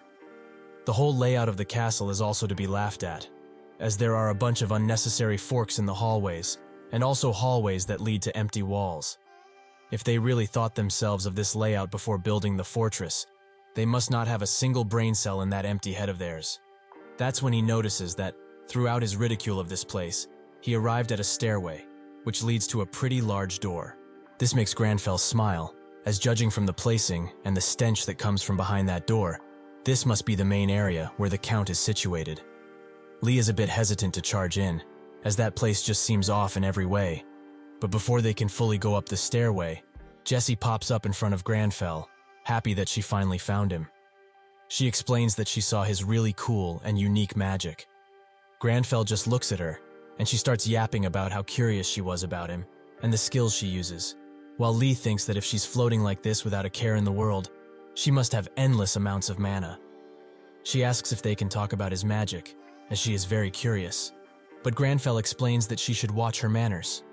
He puts his hand on her shoulder, pulling her down, and notes that if she wants to be taught something, the bare minimum is to have some manners when asking. Jessie just looks at him, but her usually cherry expression is shattered into fear, as the Count himself has come out of his room. This activates Granfell's natural enemy skill, and the Count explains that he wondered who woke him up from his restful sleep. But it was just two measly humans. How foolish of them. Jessie thinks that the Count's power is truly overwhelming, and asks Granfell if he is all right. However, he doesn't hear her, as he is too focused on that stinking vampire. Count, how funny, as he should only be called Ascura. All he is a rather vulgar and vicious vampire. He takes out the necklace he got earlier and uses it as an offering. Today, he will be taught an important lesson for pretending to be of real aristocratic lineage.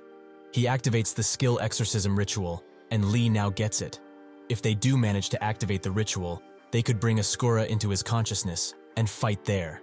So this is what Granfell meant by saying that he is a vampire hunter, as his head is filled with thoughts about eradicating demons. Will this be okay, however, as Ascura is still level 430, so if things go wrong, they might get possessed. Ascura starts laughing at his necklace, and notes that all of his is quite a pity, in his eyes. He likes his arrogance, but he is still nothing more than a lowly humanoid. Jessie explains that the Count is now absorbing the power he shared with his subordinates. But Lee already knows, and this is very bad.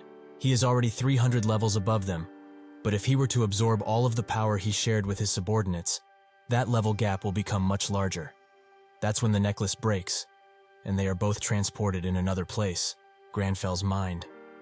Ascura wonders where this place really is, but that's when he spots Granfell, and begins laughing maniacally. This is quite the unique trick, at least for a human, but he can simply destroy him and get out of his foolish mind.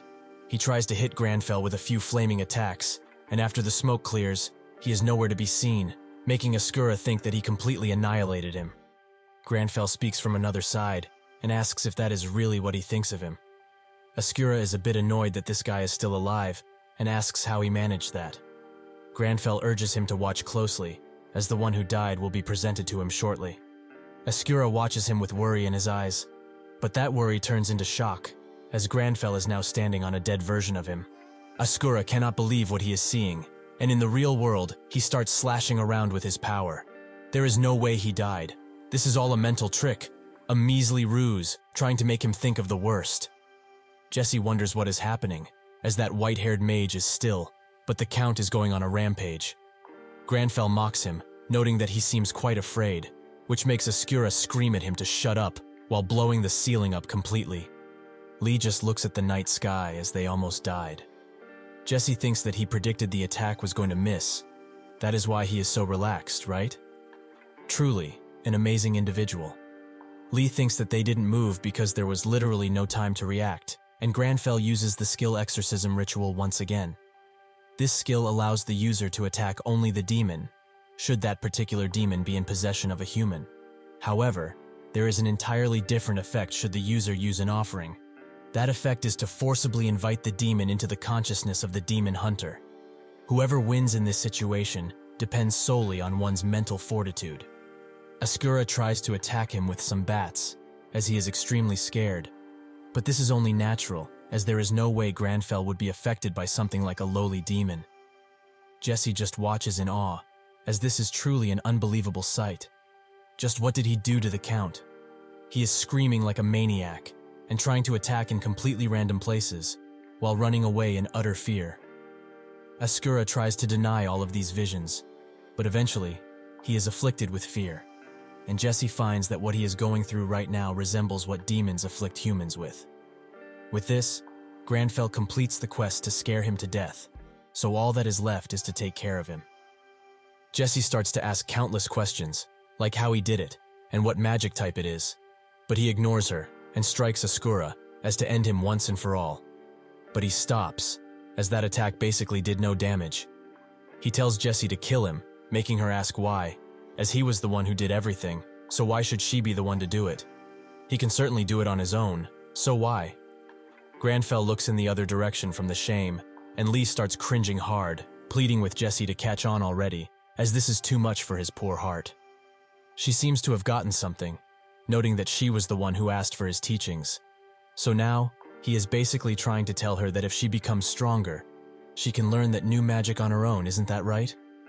She creates a few runes next to Ascura, and moments later, a large beam destroys him, which surprises Lee quite a bit. With that, the distribution rate is calculated, and he also receives tons of levels. Jesse crouches down and looks at what remains of the count, a bunch of ashes. Lee thinks that, even if that guy was weakened, she still basically one-shot a level 430 demon in a single attack.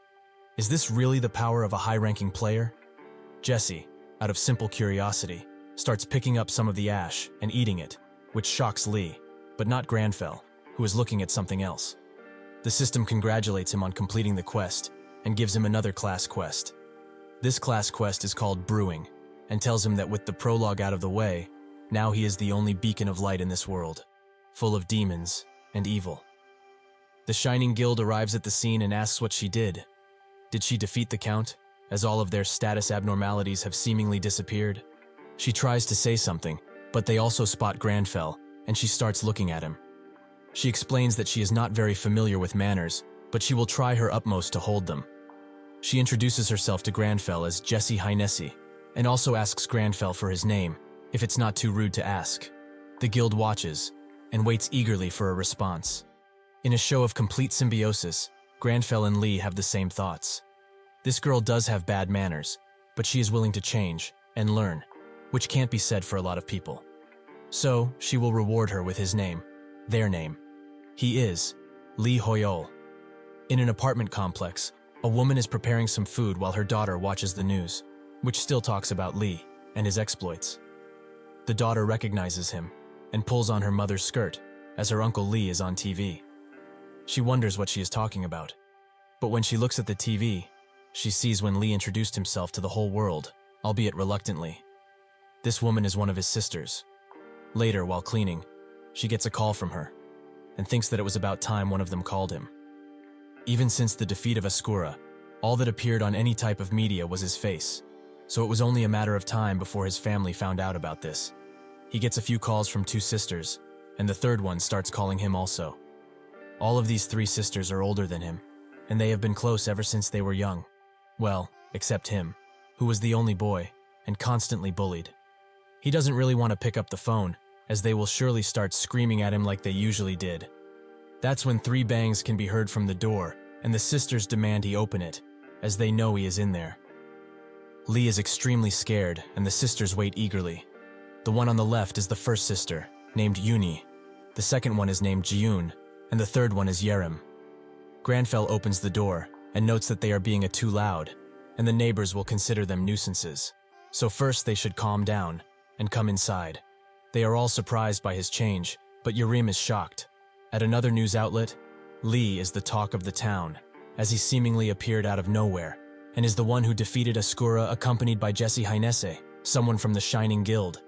Despite all of the interviewers trying to get more out of him, he simply said that he is Lee Hoyol, and left. Cheolman watches all of this while chilling on the couch, and Taemin hands him some hot cocoa, as they deserve it after what happened. Cheolman wonders if Lee will even consider joining their guild, as he has become the talk of the town, and a lot of guilds are surely trying to scout him as they speak. Taemin explains that even this is true, he is still most likely to come to them, as they have his number, and a reason to contact him.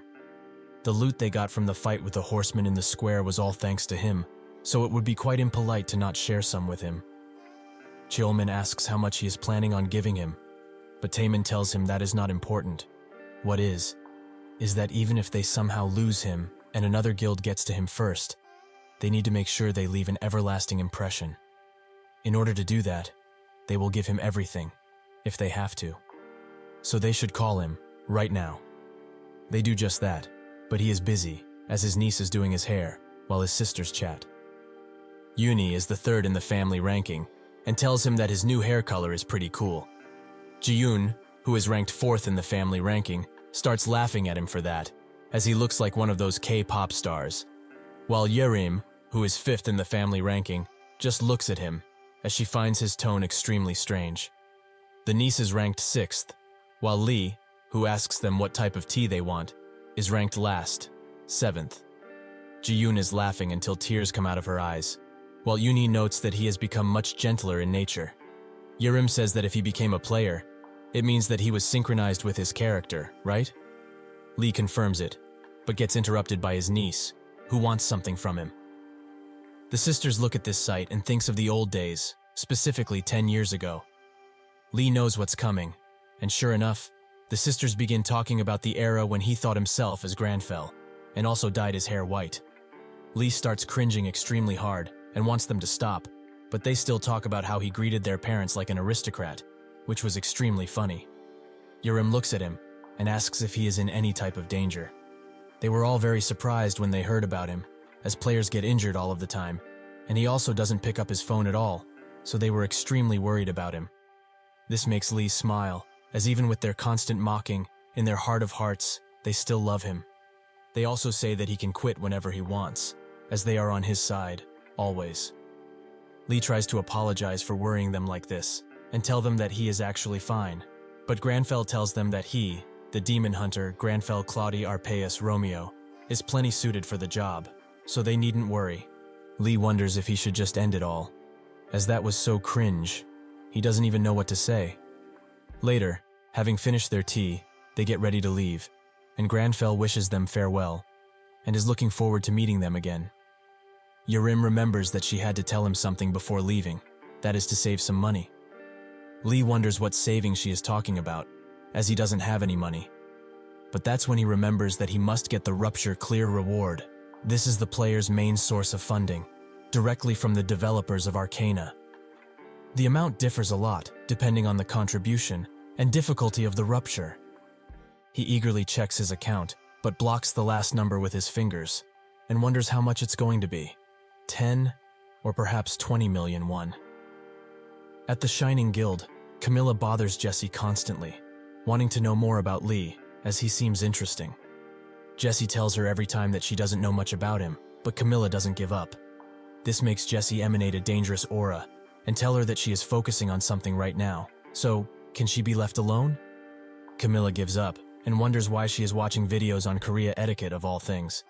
Jesse continues watching the video, and a notification telling her that the reward for clearing the rupture was sent. Lee also finds out about the amount of money he was given, and almost faints from shock. 110 billion won was credited to him, which is a lot of cash, but Granfell finds it annoying that he is so happy over pocket money. The loot that Lee got automatically after killing Ascura was his vampire orb, which is a unique rank cursed item, same as the necklace. Lee from the past would have instantly dissed this item, probably saying that it's trash and undoing the seal is impossible. But well, it can be used as an offering for an exorcism ritual, so even if it's trash, it's befitting for a trash class like his to use it. However, he is different right now, as when he used the necklace imbued with the blood's curse in order to face Count Ascura. At first, he thought that the item would simply vanish from his inventory, but it is still there, and with the curse undone too. His presumption is that the ritual purified the item somehow, but now, he doesn't know what to do, as he has the orb, the necklace, and 100 billion won. Due to all of this sitting on his head, especially the money, he can't get a wink of sleep, as he wonders constantly what to do. Get items, put the money into his savings account, maybe even tell his family about it. Granfell tells him to think less, as he is trying to sleep, but Lee doesn't stop overthinking, wondering if it would be better to get some equipment since he is going into ruptures, but it would also be an utter waste to get a lot of gear for this level. When he killed Ascura, his level grew by 34, so now he is level 134. He was level 55 literally just a few days ago. So considering the fast rate at which he has been growing, it's not wise to spend like a maniac on things that would be useless in a few weeks. He would like a few mana recovery items, but they are exceedingly rare, and when they go on sale, they are too expensive. Granfell urges him to get off the phone and rest, as he is hurting his retinas from all of that screen time. Lee tells him to shut up, as he is a millionaire, so he doesn't have to worry about such petty things, right? The next day, at the AAU Korean department, all of the employees are called for a meeting, where someone presents what happened to the knights that Lee defeated, and based on this and some presumptions, it is highly possible that this is alchemy. One of the employees wonders if it is so, while another slams the table and notes that this is utter nonsense. Alchemy couldn't never create such giant columns of rock like that. Nobody could ever hope to have the mana for something like that. Eventually, the meeting falls into just bickering, while the experienced employee watches them as they gnash at each other's throats. He thinks that this is very exhausting, as everyone he goes, literally everybody is talking about this new guy, Lee Hoyeol or whatever. The newbie asks if he knows anything about that guy, but the experienced employee notes that they are in the same situation. If he doesn't know, he has no clue. The newbie explains that in just a few days, his life turned into a nightmare, as everyone, including his friends and family, are asking him to tell them about Lee. Nobody even goes by that name in the Arcana database, so is that his real name, or just an alias to throw reporters off? The experienced employee says that it's Thursday, so when the new update pops up, he's sure that all of this fangirling over one guy will eventually die down. That's when they get information about the new update, and they both stare in awe, as a new region has been added to the world, called the Yusra Archipelago. This place is known to those who played the game in the past, as it was a mystical region, nicknamed the Island of Treasure. Of course, what flew around were only rumors, as nobody was ever able to find it, but it was said that everything living in that place was treasure, so valuable in fact, that it was incomparable with what they have. Such an amazing place will surely bring more life and hope to the world. On the news, there is of course coverage on the new update regarding the Treasure Island, but there is also news about how the Academic Society of Mages will be recontinuing. This Society of Mages, which is a near constant discussion and debate between the most experienced mages, has always helped mages in improving their skills greatly. Lee and Granfell watch this coverage on the phone, and something more interesting seems to be happening. Jesse, from the Shining Guild, was also one of the invited players, and is entering the tower right this very moment. Granfell continues to do his pull-ups while watching, and Lee laments that he scolded her about manners, since she is literally the fourth-ranking player in the world. Granfell doesn't really much care about Lee's annoyances right now, and notes that he is more interested in the Academic Society of Mages. There's also a saying that goes with them: the Tower of the Mages has magic, but not skills. Lee recognizes this quote, as it was written in the description of the Mage's Tower, back when Arcana was still a video game. Granfell explains that he doesn't know what this society is even about, but he will probably get something out of it if he goes there. Yes, he will do that, right after cleaning the dishes, of course. Lee doesn't even know what to say at this point, so he just lets it go. At the Mage's Tower, countless people gather in the front as they patiently wait for the doors to open. A girl who is affiliated with the Mage's Tower, Cleo, is very happy that the Academic Society is happening once again, as she wonders what kind of things she will learn, and if Marcello, the head mage, will really be presenting his research today. A random person walks backwards while talking with his friends and doesn't see Cleo, so a crash is about to happen. Cleo, however, remains untouched, and the guy's friends being laughing at him as he ran into a wall. Cleo calls him an idiot, and that's when Jesse comes around and tells her to not call these people idiots, as this illusionary wall is a spell cast by the Tower Master for the meeting, so it's hard for common people to see through it.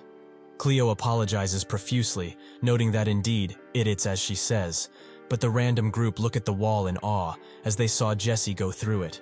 Cleo explains that she is the guide for this meeting and is supposed to take anyone who is invited to the Crystal Hall. She is actually the last person here, so she is also going to go in, as nobody else should be coming. Jesse wonders if it is so, and notes that she would like to wait here, just a little while. She has a strange feeling that a certain someone will be coming very soon.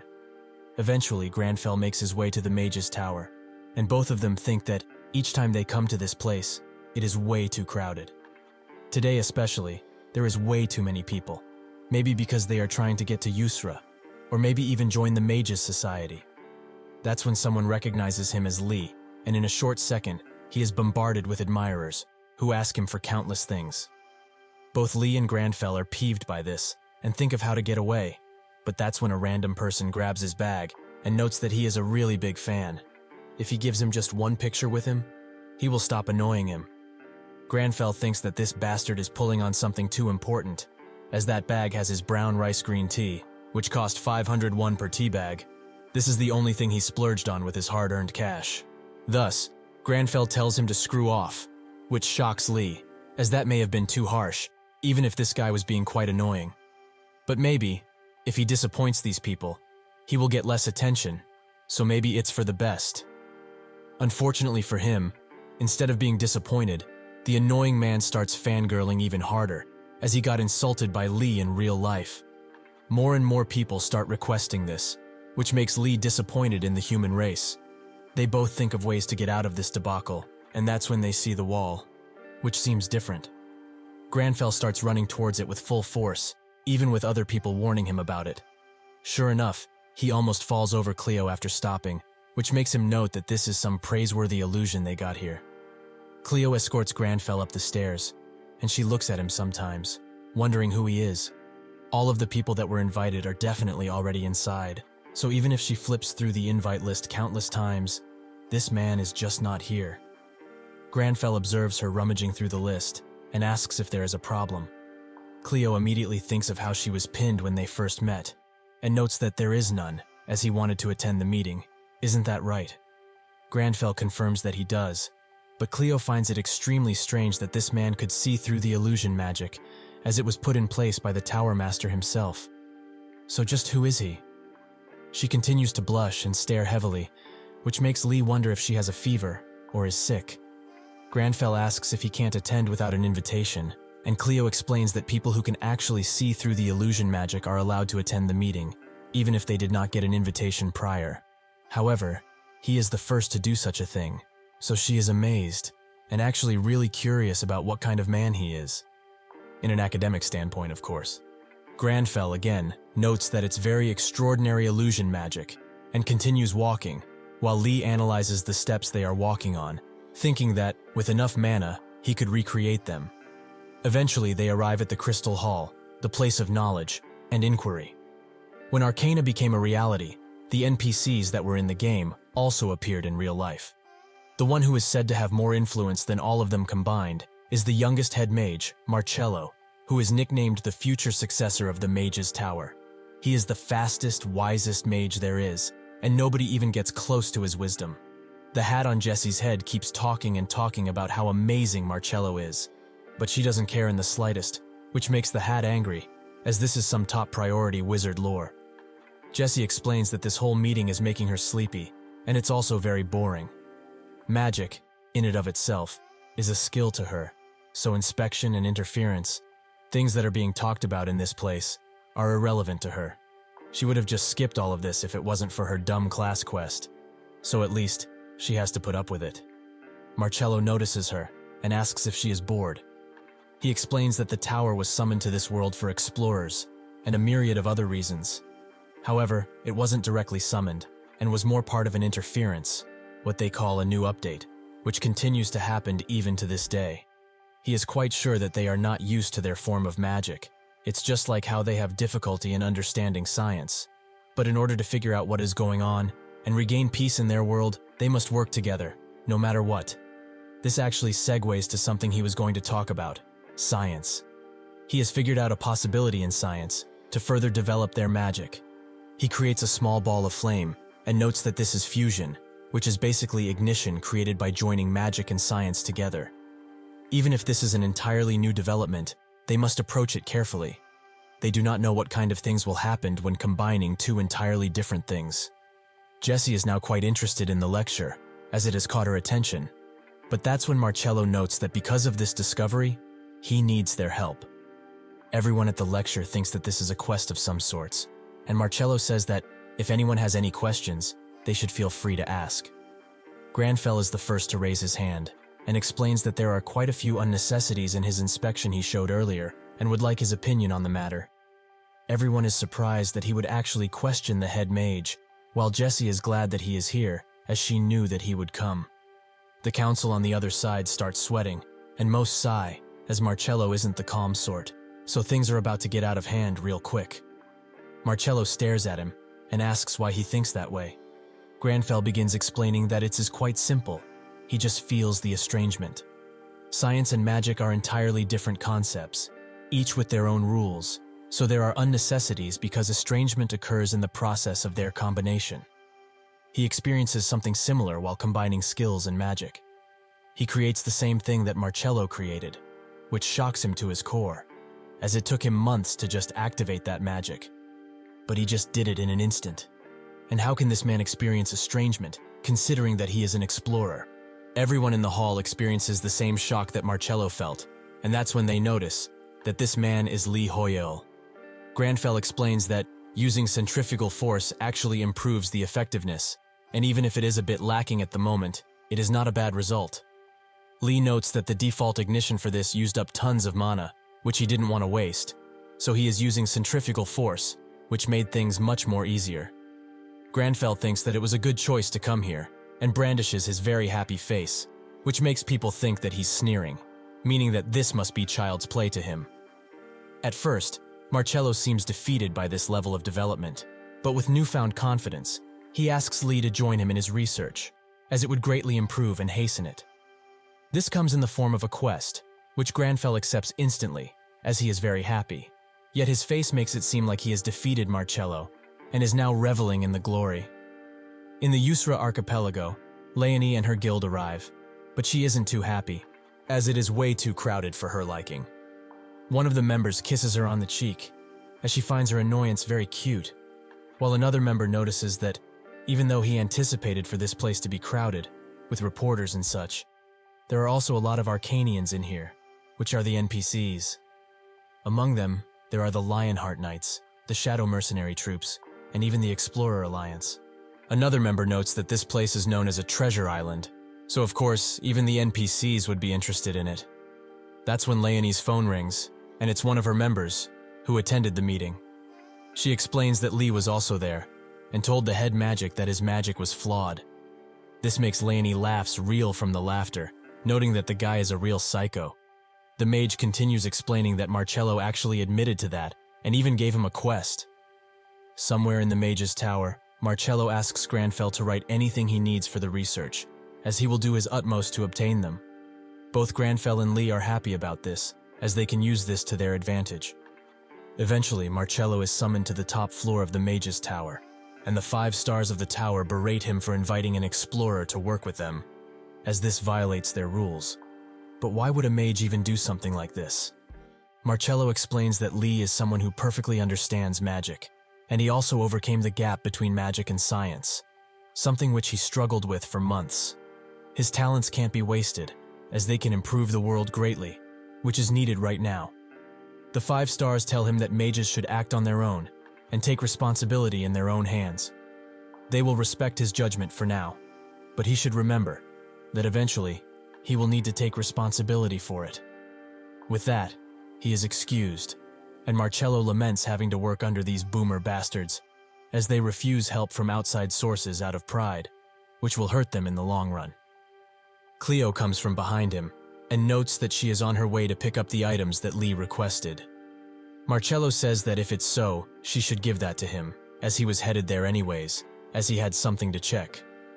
Cleo is quite confused, but accepts nonetheless. Eventually, Marcello presents Granfell with the items he and Lee requested, items that improve mana regeneration, and the various magic texts he wanted. He asks if he likes them, but Granfell laments even seeing them, as they are all too high level for him. He tells Marcello that these are not fit for somebody like him, quite literally in fact, which surprises Marcello, but he somewhat expected this. He apologizes for underestimating him, as he was curious why he requested mana regeneration items, but he probably already knew about this item. He hands him a hexagram brooch, which seems to be part of a 6-piece set. It is a level 100 item, which regenerates mana by 10% when magic is used. Lee thinks that this is exactly the type of item he wanted, as it improves his abilities greatly. Marcello notes that he realized he is an amazing mage when he found the unnecessities in his magic, but to think he also knew about this item, truly amazing. Lee wonders what's so great about this low-level and rather simple item, while Granfell stares at Marcello. He explains that, unfortunately, they cannot carry out the proper research, as he needs to fix his magic. The quest's updates, telling him to wait for Marcello to call. Granfell notes that he will wait for him to overcome himself, and Marcello thanks him once again, while thinking that, if it's with him, he might be able to change how the mage's tower works. On the new archipelago, Huigang sits around while streaming, which seems to be watched by 19,000 people. He explains that he is waiting for Lee to get to Yusra using the portal, and shows that there are countless people entering, so he believes that Lee will also be coming soon enough. The stream is tired of waiting, but Huigang tells them to be patient. A player overhears him talking about Lee and gets up close and personal to the stream. They recognize him as Kinver, who seems very angry that Lee is getting so much attention. This man is a part of the Supernova Guild, a group which is infamous for doing whatever they have to in order to complete their objectives, and Kinver is rumored to be the most evil of them all, as he is tied to many missing people cases. He tells Huigang to tell Lee that he shouldn't go overboard with his clown act. With that, he leaves, noting that he will keep a close eye on his stream to make sure he completes his objective. This whole thing makes the chat wonder if Lee could actually clear Yusra on his own, and they come to the conclusion that, perhaps, Lee is not showing because he knows he will be targeted by people like Kinver, so he is into hiding. Huigang is offended by this, and starts banning anyone who taints Lee's good name. Huigang explains that Lee is probably uninterested about the treasurers, as he doesn't do any commercials or shows, which goes to show what kind of man he is. The chat agrees with him, and people around just stare. While sitting in the Mage's Tower library, Granfell asks Lee if they have any reason to go. Lee notes that they really don't, while thinking that, even if it's a treasure island, he is only level 134, and that place is a level 350 rupture. There are also no demons, so he would have to fight with everything that he can in order to just survive. That's when they get a class quest, which has the condition to inspect the 7 deadly sins of Yusra.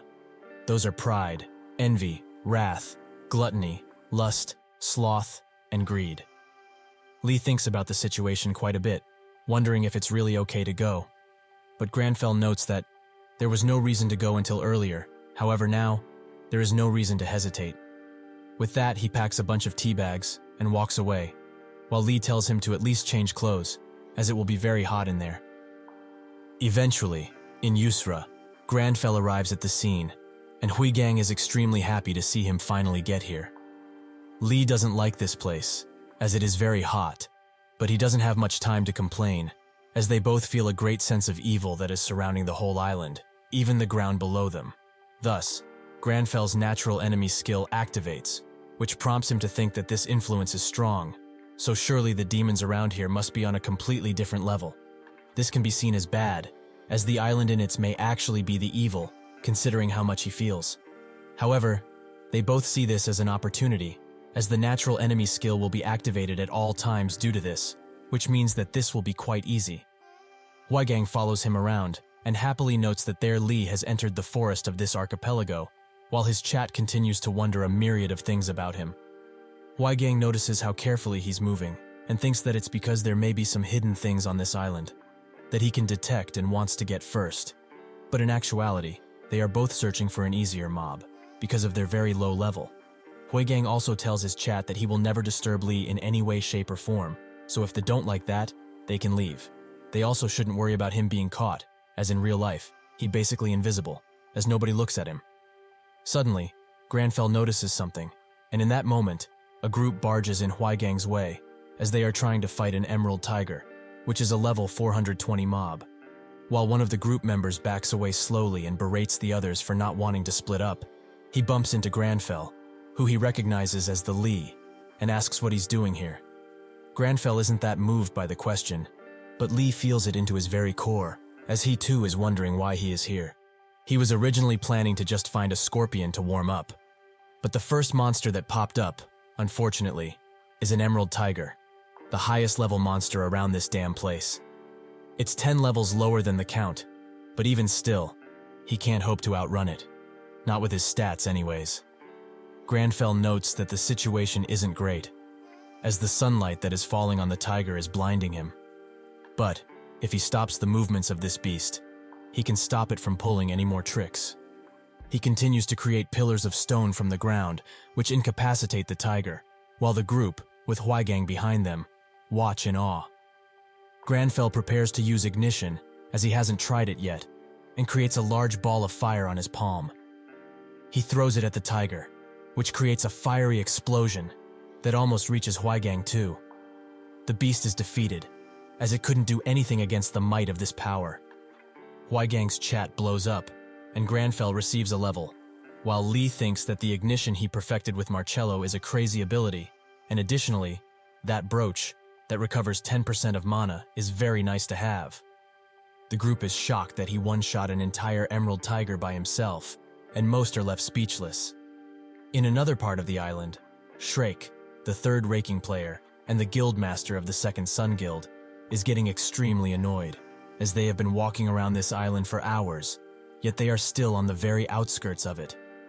One of the guild members suggests that they regroup with the other teams now, as he has just received news that Shining has already reached the very core of the island with their entire team to boot, and they also haven't been able to deal with powerful monsters, since they are all split up like this.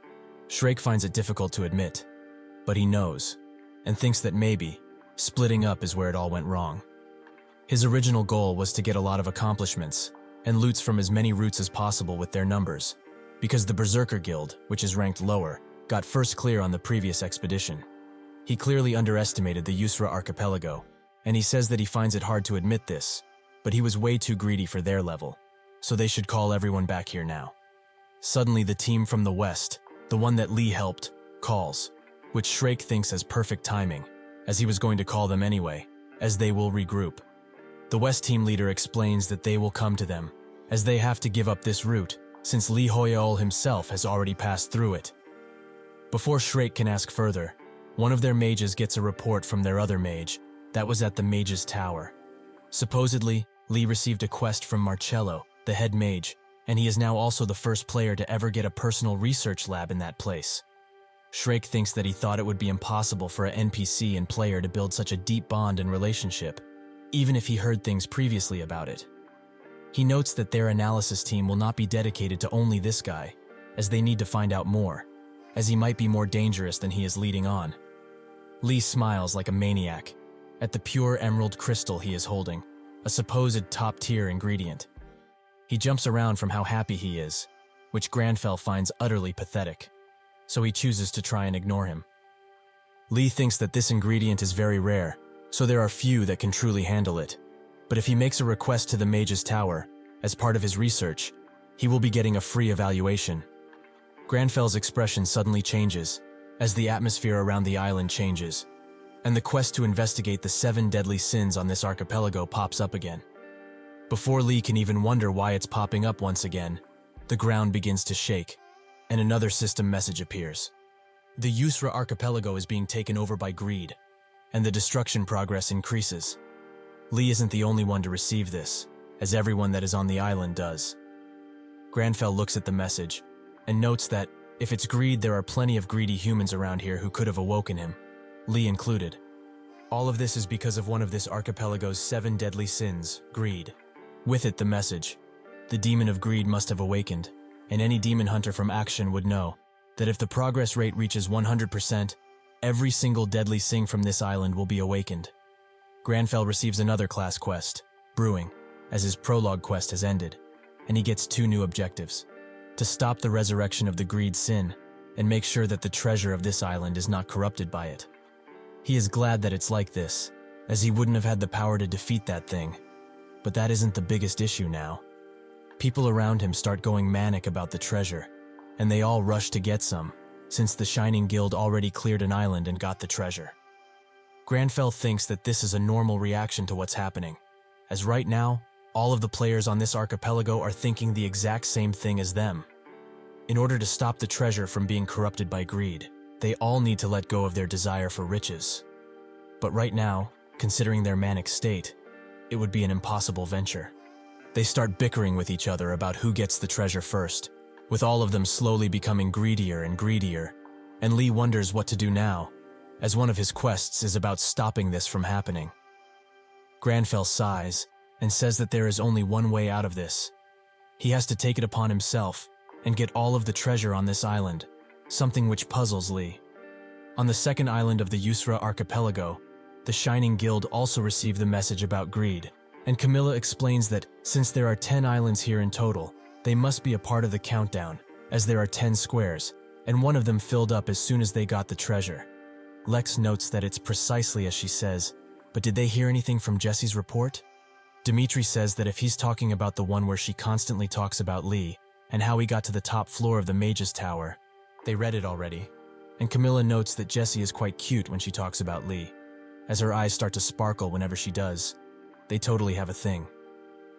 Dimitri asks her to be more serious about the situation, and Camilla mocks him by saying that he wouldn't know anything about that, since he got rejected by her after renting the whole hotel lounger, like a dumbass.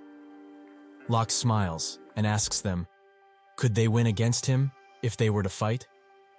Dimitri tells him that he doesn't want to interact violently with that guy, and Camilla notes that they have plenty on their plate already, and plus, Jesse will literally kill him if he touches a hair on that guy. Lex says that it's true, as he just said this out of envy anyways, as there's no real reason to antagonize him. That's when another square fills up in the progression bar, and Dimitri explains that it was the Unified Under Heaven Guild who got the treasure this time. With that, Lex notes that they should get moving, as they wouldn't want for their treasure to be taken away. On another island, Lee desperately tries to stop Granfell from taking all of the treasure, as that would just progress the bar faster. That's when they meet with the Lionheart Knights, and Lee thinks that he didn't expect to come across them around this place. Granfell immediately recognizes one of them as the Lionheart captain, Harcom Kingsguard. One of the soldiers screams at him for addressing him like that, but Harcom stops him and asks for his name. Granfell introduces himself as Lee, and notes that he didn't think he would meet the Lionheart Knights in a place like this. Harcom explains that he feels a different kind of energy from him compared to the other explorers, and that's when he notices it's because of that brooch. Before they can speak further, something tries to smash Granfell from above, but he dodges just in time, and Harcom notices that the thing that crashed was the protector of this island, the great turtle of golden canines. He tells his men to prepare for battle, as this turtle is known for firing meteors, so they will split apart to not get hit. Sure enough, the turtle starts to shower them with powerful meteors, which also blocks their sight, as smoke gathers all around from the flaming rocks. Suddenly, one of the soldiers, Enoch, is put in a dangerous situation, as the turtle is almost stepping on him. Harcom desperately tries to reach his comrade, but the turtle steps down with all of its might, which pushes back the other soldiers. Enoch isn't dead, however, as Granfell has stepped in to help him by forming a giant wall, something which shocks the soldiers, as they did not hear any chanting from him. Before Harcom can ask how he did it, Granfell interrupts him, as this isn't the time to be chatting. The turtle prepares to shower the area with meteors again, and the knights get into formation, while Lee thinks that because of that wall, he almost consumed his entire mana pool, as he had to strengthen it. He didn't pass out only because of this brooch, which he is very thankful for, but still, he needs to save up his mana, so he needs to use these knights to their fullest potential. Markham grabs his attention and expresses his genuine thanks for his timely rescue. Additionally, if he helps them in battle, he swears on his Lionheart that they will never forget this favor. Lee thinks that this is the perfect opportunity to get some bonuses, and Granfell notes that monsters are naturally meant to be killed, so if they need help, he will be more than happy to accept. Huaigang, who watched all of this from a hiding spot, heard what Harcom said and starts fangirling for Lee once again. The chat also explodes with comments, while Huaigang apologizes for not being able to get closer to the action. Harcom tells his knights to charge, with all the honor they can muster, and they do just that, as Granfell just stands around, looking at the beast. Enoch looks at him and wonders if the captain did the right thing. To swear on his heart like that is the strongest form of swearing that they serve only for the royal family, so to do it with a mere explorer is strange. The men all try to hold the beast back as they try to bring it to its knees. Lee looks at them and is amazed. So these are the Lionheart Knights, a truly amazing display of weakness. That is, as the turtle is only slightly annoyed by their attacks, and not much else. Lee thinks that they aren't that weak, but they are not the right damage type for that gigantic turtle, as every single one of them is a melee class, so they can't attack all at once, as they don't have enough space. He checks the destruction progress, and it's halfway done already, as the people are taking the treasures much faster than he originally anticipated. He needs to finish this, so he needs to find a way to let all of the knights attack all at once. The turtle rumbles the ground beneath its feet, and magma starts coming out of it. The knights try to dodge, but there is no space to step on for them. This gives Granfell a grand idea, as he remembers the steps from the mage's tower.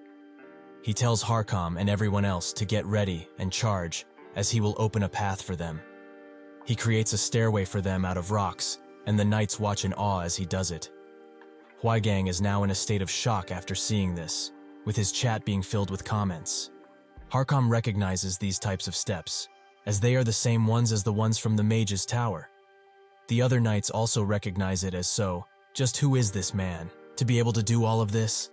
Lee is now drained of basically all of his mana, and he looks more like a skeleton than anything else. The knights charge in, and Harkam screams at them to not waste this opportunity and deal with this beast as swift as possible. They all go to attack its head, and when they strike it once, the beast immediately falls, and the contributions start being sent out. Most are sent to the other knights, but he also gets some loot, and some level to boot, even though he didn't damage the beast at all. Harkam comes next to him, and notes that the brooch he has was a gift from an ancient emperor, who bestowed it upon the mage's tower graciously. He has saved their lives on this day, so they are extremely thankful. They all bow down in unison, and Harkam says that they, the Lionheart Knights, will continue to fight alongside the owner of this brooch, Lee Hoyol. With this, he receives the highest contribution rate for killing the Great Turtle, and the treasure of this specific island. Lee looks at it and wonders what to do. As if he takes it, greed will awaken, but if he doesn't, someone will end up taking it anyways. So this is a lose-lose situation. The destruction progress advances once again by 1 point, and Lee is quite scared. But Granfell just picks it up, which shocks Lee to his very core. He starts screaming, saying that they are screwed, and that he is a dumbass who doesn't think before he acts. However, Lee doesn't know that to the great Granfell Claudi Arpaeus Romeo, wealth had no real meaning. As somebody who was born as the direct successor of a renowned family, he had already tasted what wealth was. The emotion that is called greed simply did not exist in Granfell's heart. He notes that to prevent the island from being consumed by greed, he must do something quite simple, just take it, without any greed in his heart. Lee is surprised that something like that is possible, since he is a greedy little bastard. Above them, Kinver watches him eagerly and tells him to keep collecting those treasures, just like that. Behind him, the West group of the Second Sun group is decimated, with only one player being left alive.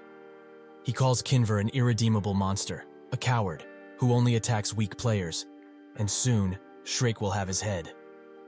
Before he can do anything further, Kinver cuts his head clean off, and his karma stat increases. He eagerly waits for Lee to get more items. That way, it will be very convenient for him to just take them, like taking candy from a child. From this group, he has looted some Emerald Essence, and 32 other looted items with it.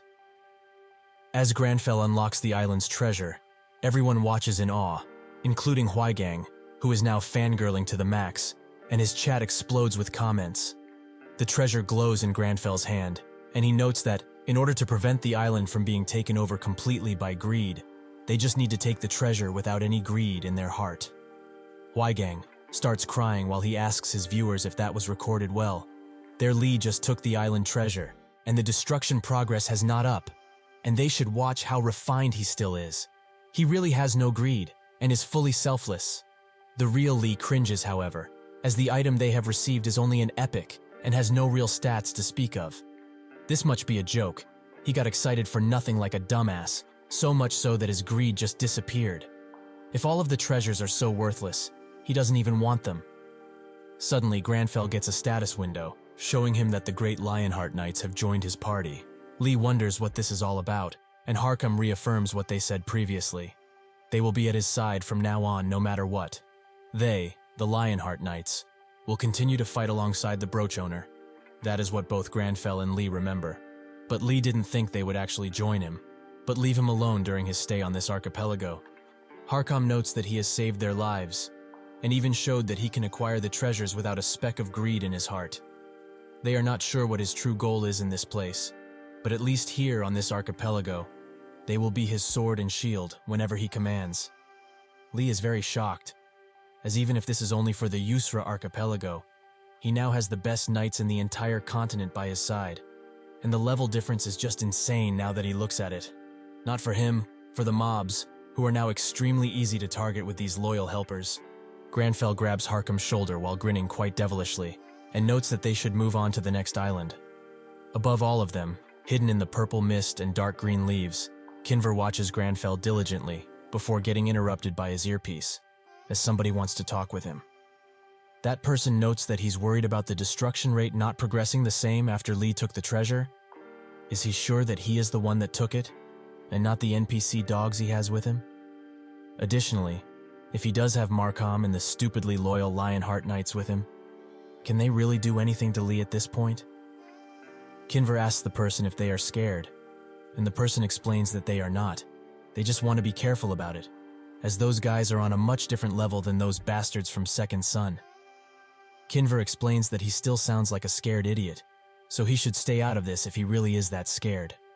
He has already prepared a little surprise for them, as the moment they decide to get on a shop to progress to the next island, all he needs to do is flick one single finger, and the Hydra poison, which is extremely deadly, will spread on every inch of the ship. Whether it's that bastard Lee or the popular Harkam, nobody will be able to stop it. They will all die slowly. Additionally, they can check for all of the treasure after Lee is dead. But suddenly, Lee looks at him, and he feels like he's been beheaded gruesomely. He clenches his neck and is now extremely fearful. It was impossible for Lee to notice him from this distance, and this amount of bloodlust is no mere joke. What Granfell and Lee see, however, is just a cute squirrel, most likely Kinver's disguise. Markham notes that, judging by where he is looking, he also noticed that tiny little rat over by that tree. What does he want to do with him? Kinver clenches his neck even tighter, as his mental health becomes extremely broken, and he is hit with the fear status abnormality. Granfell still sees a cute squirrel on that tree, and notes that he's not sure.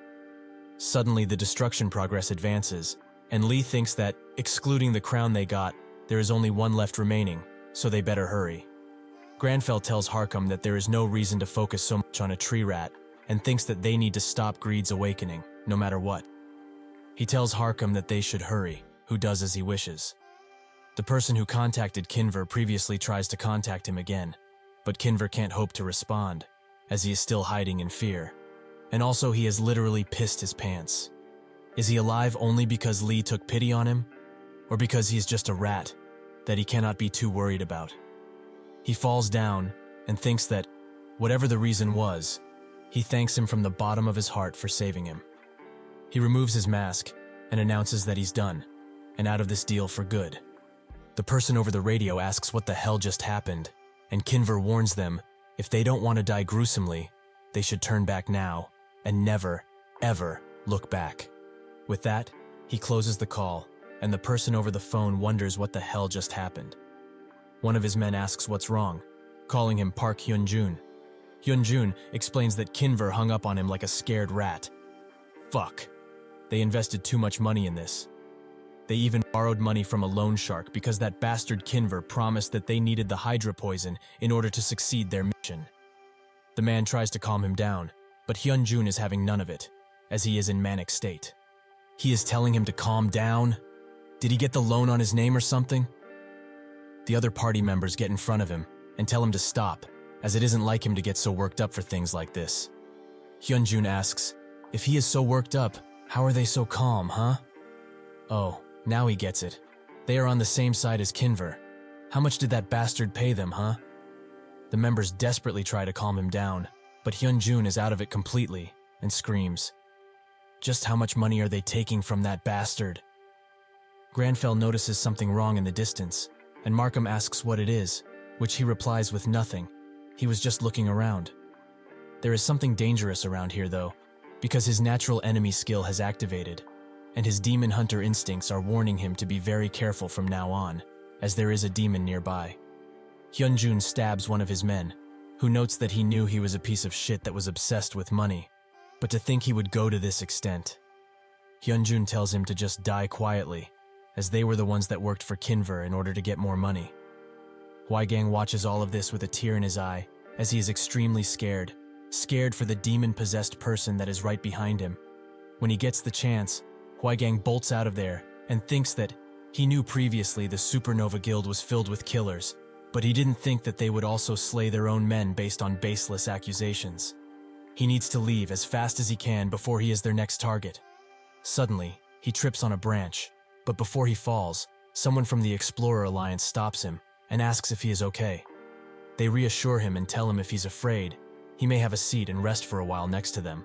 Huaigang thinks that even someone as crazy as that guy, who killed his own teammates, won't be able to do anything against the entire Explorer Guild. He accepts their offer, and thinks that now, he is spared. The Today Arcana news outlet deployed drones all around the island and broadcast it to everyone around the world. As they can see, the archipelago is separated into 10 islands, and apparently each one has a hidden treasure, ready to be found. The ways to obtain such treasure is different from island to island. For example, one might need to defeat the island owner, a powerful boss monster, or solve a hidden puzzle. And now, they have reached the final island, where a lot of players and guilds have gathered. Suddenly, the Shining Guild also arrives, who has already taken 2 treasures, but that was to be expected. Gaeon, who is also there, has also taken a treasure, and beside them, there is the Inazuma Guild, which couldn't take any treasure, as Gaeon took the one they were aiming after. The Berserk and the Rising Sun Guild, which are apparently rivals, also arrive, so all of their viewers should stay tuned for this mighty final battle. That's when somebody arrives that silences everyone. The mighty Lionheart Knights have arrived to the scene, which surprised every single player and guild there, but when they see who is leading them, they get even more surprised. Naturally, it is none other than Granfell. They all look at him, and notice how confident and calm he looks, like he is sure that he will be taking the last treasure with him. Lee, however, is very scared, as he knew he would attract some attention, but still, everyone is just staring at him constantly, and he's scared. Every single player there talks about him, and Camilla notes that she is saying this only now, no matter what. She will not be fighting Lee, as she only has one life, and she wants to cherish it. Lee stands behind Granfell like a scared cat, and wants everyone to stop looking at him like this, as if everyone finds out he's actually low level, he will be cancelled. Harcom suddenly notices something, and tells Lee to dodge, now. The earth beneath them opens up, and magma flies all around, as the earth cracks and cracks, leaving many to just fall into the fiery pit. Out of it, the island owner, a great lava koi, which is level 420, gets out and starts spreading lava all around itself. One of the players notes that they can't hope to attack this thing, as it is covered in lava, so they need to just watch right now. Every single player there tries to coordinate themselves to the best of their abilities, but even if they hit it with all they got, the long-range attacks do nothing, as the lava simply swallows it all. Even Taemin can't seem to approach the beast, and the new outlet records all of this while brining the drone higher into the air as to not get it damaged. From above, it can be seen that the koi has created a pool for itself, where nobody could realistically approach it. Harcom asks Lee if he's okay, and apologizes, as he promised to be his sword, but he doesn't have a way to even strike that beast. Granfell smiles, and notes that he worries far too much for somebody so prestigious. He did not lead them all of the way here without a plan. He puts his hand forwards, and that's when Lex notices that, even in this most dire situation, Lee is still smiling. Just what does he have in mind? While preparing his magic, Granfell thinks that magic activation could be divided into 3 important steps: inspection, interference, and most important, manifestation. The lava around the koi fish is not a skill, and it's merely a part of nature. Thus, lava, which is only just a force of nature for him, is no different than the rocks on the ground. He picks up all of the lava in the pool, and everyone is left speechless, to the news people, to Chiolman. Lex can't help but smile, as he wonders, just where did this guy come from? The news outlet notes that this is an unbelievable and rather amazing sight. The path to the island owner is now open for everyone. Harcom laughs and charges forwards, as he needs to do his share of work. Lex notices, and thinks that he spaces out for too long. He tells the Shining Guild to charge as the path has opened. They all charge, and Kiolman advises Taemin to get in there and at least get some contribution points, and maybe even get the first attack bonus. Suddenly, the koi fish jumps high into the air, and to everyone's surprise, slams back on the ground, sending everyone back from the impact. Leonie notes that it is very annoying for a single fish, and that they should be careful, as it is getting ready to jump once again. The news outlet says that due to how powerful this fish is, the fight will be a long and treacherous one. But that's when the lava that was formerly liquid is now a solid, and it slams into the koi fish into the form of spears. They all look at Lee in wonder once again, as something like this shouldn't be possible. It's like turning water into ice. A change so big shouldn't be possible with the limits of mana set by the system. Granfell tells Harcom to charge, who does so immediately, and kills the koi fish in a single mighty strike. Every single player gets the message that the koi has been defeated, and Lex thinks that for the first ranked guild to not even have a single contribution point, such shame. The news outlet screams in joy. The island's owner has been defeated, and the one with the highest contribution rate is of course Lee and the mighty Lionheart Knights. He cannot believe how relaxed he is. He defeated the boss so easily.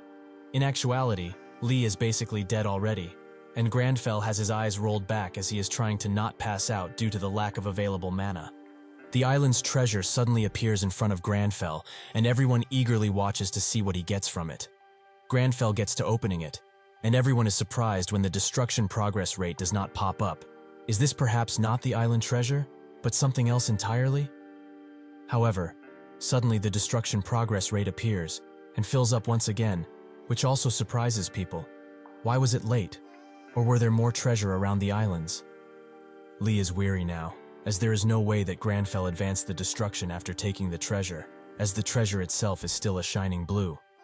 However, he feels that extremely strong demonic energy. A different treasure has been taken by greed once again. The rest of the Explorers Guild and Huigang watch in horror, as Hyunjun has killed most of the other NPCs, and has taken one of the island treasure for himself.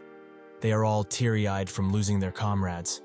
But they must stay back, as this man is far too powerful for them. Hyunjun looks at the treasure with a wide expression, and his head starts to hurt as he tries to fight back. What is happening? His head is feeling heavy, and he didn't mean to do any of this. Not at all. The demon comes next to him and asks what he means by those words. He himself said that he wanted this, so he has helped him like a good demon should. He does not even have a skill for him to take, yet he has helped him get what he wants.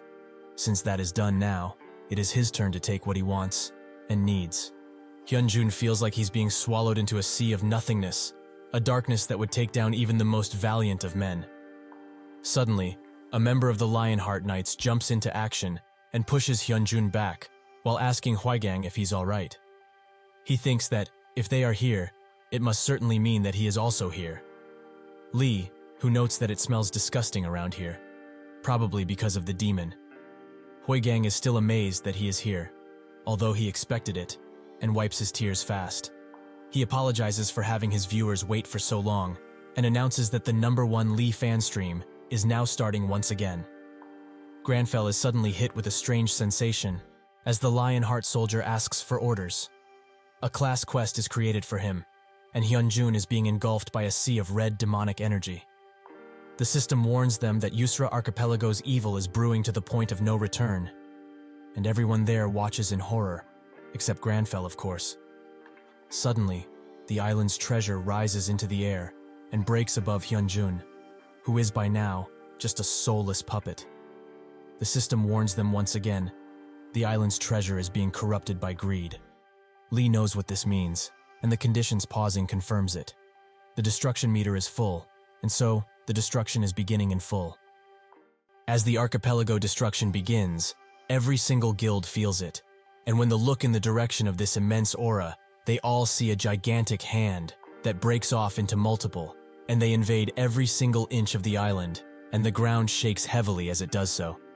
Eventually, the hands now touch all of the little island around, and the reporters see all of this, being rightfully scared of this situation, and they also announce that slowly, the island is being merged into one. Suddenly, out of nowhere, a gigantic building appears in the middle of the island, and even Harcom is surprised at what he sees, an entire castle made completely out of gold. This makes the other players there think that this is simply another treasure, waiting to be taken apart and enjoyed. But Granfell knows that thing is named the Castle of Greed, and is the home of one of the 7 deadly sins, greed. It also has a very ominous aura that the others should also feel, but it seems that they are more fixated on the gold. That's when he receives a quest notification, specifically, that the quest was paused, which surprised Granfell, as he thought that quest was failed. Harkham suddenly announces to everyone that something really bad is coming and that they should prepare for battle, right now. That's when hands start appearing from the ground, as the vengeful undead rise from the ground, ready to feast on some long-awaited flesh. The reporters are very eager to show all of this, since it means that their viewership will skyrocket. But suddenly, the chief receives a notification on his phone, and when he sees it, his smile drops. He tells the other reporter that this is not the time for laughter. Somewhere else, at the Arcana building to be exact, the employees panic and run all around, with the newbie and the experienced employee, who is named Sook, trying to contact someone. Eventually, he gets into contact and explains that they saw the update, while the newbie rages. They need to stop everyone from entering or leaving, lock the whole damn island down. He should look at the levels of the enemies. It's over for those inside. Granfell decides to look at the updates, and sure enough, the boss monster, Greed, is level 650, with this zombies being level 500. While the others fight in front of him and are desperately trying to defeat the over-leveled enemies, the class quests continue to be spammed in front of his face, which he finds very annoying. He walks forward still, and while he does that, he thinks that this quest is quite impossible, as even the lower-level monsters are a challenge, but the boss is literally level 650. Harkham tries to maintain a sense of formation and calamity with his soldiers, but Granfell suddenly comes behind him and calls him out loud. Harkham looks at him with a widened expression, and Granfell asks if the oath that he had made previously is still valid. He thinks that now, of all times, he needs to depend on Harkham in order to be able to even try something. Harkham asks if he really wants to fight this, as the enemy is one of the 7 deadly sins. All of their lives are in danger at this point. Granfell proclaims that demons are meant to be defeated, and only that. There is no other option. They all need to be annihilated. This statement surprised Harkham, but he smiles, as he doesn't see a lick of fear in his eyes. He is a true warrior. Indeed, Granfell is not fearful, but Lee is, very much so. Harkham calls out his Lion Knights, and explains that from now on, they stick to their oath, and help their savior reach the evil, and free this island forever. The soldiers immediately get into formation, and are ready to defend Granfell with their lives, in the name of the Lions. The people who watch all of this, including Huigang, are amazed, because from what it seems, Lee and the Lion Knights will attempt to go into that castle, being stopped only by the countless undead horde. Granfell orders them to charge forwards, and at the Arcana building, everyone sees that some crazy people are trying to get in. This because of the reporters, who are also quite shocked by this, but report it nonetheless. Everyone in the country watches as they go in, at home, at school, or even on the street. This legendary moment is televised for all. Granfell and Lee analyze the situation, with both of them thinking that the Lionheart Knights are doing much better than originally expected, but they are the best knights on the entire continent, so in combat, they will not fall behind, no matter what. Their mana is also recovering really well, and at this rate, he will be able to help with this battle too, instead of saving for the final boss. That's when Granfell notices a sudden movement behind him, from a body that was previously killed. Shrake is being pestered by one of his guild members, as they will get 0 contribution rate if they don't go in too. But Shrake explains that if they do that, they will just end up dead. If they are being real, this situation is impossible, and no other guild will be joining them in this do or die mission. That white-haired guy will fail soon, and then, they will all fall back.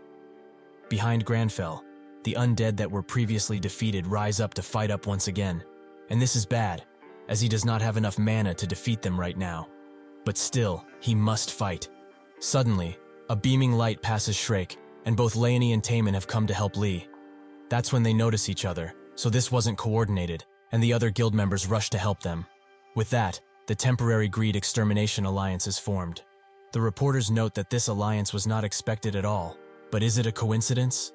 As both guilds have been helped by Lee numerous times in their respective ruptures, Lee wonders if they will really help them, and Granfell doesn't ask but announces that they will help, something which shocks Lee, as that is no way to ask for help. He needs to do it nicely. Granfell then says that he will only say this nicely once, which makes Lee even more crazy, as this guy doesn't know how to communicate at all. Leonie looks at him like a sad puppy, and notes that they came to help anyways, since they have a debt to pay with him, but he really likes being an asshole. Kjolman on the other side tells his brother that this is the perfect chance to make a good impression on Lee, and get closer with him. With that, for their own reasons, they both look at him with a manic look, something which Granfell doesn't really care about. The undead resurrect once again, and everyone around begins fighting them, with Taemin calling up his saints, as they need blessings and protections in order to efficiently deal with these ugly things. Lee thinks that this will cut into his contribution rate, so he needs to buff the Lion Knights too, so that he can push forward. That's when Granfell goes to Leonie, and explains that the Lionheart Knights need protections and blessings too, and he doesn't have any of his precious tea to give her. But he needs buffs, so she should hand them over. This leaves Leonie quite stunned, and Lee apologizes. But that's when the Lionheart Knights are being buffed, by none other than the Gaon Saints, who urge them to fight under God's protection and win. Leonie is quite mad that the Gaon Guild did it first, and Taemin congratulates his brother for the swift steal. With the blessings, the knights have more confidence, and they charge in once again, in order to fulfill their oath. Granfell thanks Taemin for the help, as he will remember it, and Taemin happily notes that it was nothing. Perhaps he needs other buffs too? God's blessing or protection, whatever he needs, their saints will surely have it. Granfell, however, refuses, as he doesn't believe in something as idiotic as the idea of God. With that, he walks away, and Lee tries to kill him from embarrassment, but to no avail. It seems that Harkam has heard him, and is quite surprised, but suddenly, something deep from deep inside him calls his name, and he remembers his king, and how he also said that he doesn't believe in God anymore. Harkam's eyes glisten as he sees this vision, but that's when two dark hands reach out to him from the castle's golden doors, and the others notice too, as Harkam is slowly consumed by the dark energy. He finally remembers the promise he made to his king. Way back then, Harkam announced to the king that the general of the demons has been seen in the northwestern valleys, and he, along with his knights, will be on their way if he is willing to give out the order. The king thought about it, and said that if it's the commanding general of the demon army, thousands of soldiers will die at their hands once again. He slowly walked to the window and explains that the demons appeared out of nowhere, and the explorers vanished without a trace. The mage's tower, which had been investigating all of this, has also been destroyed.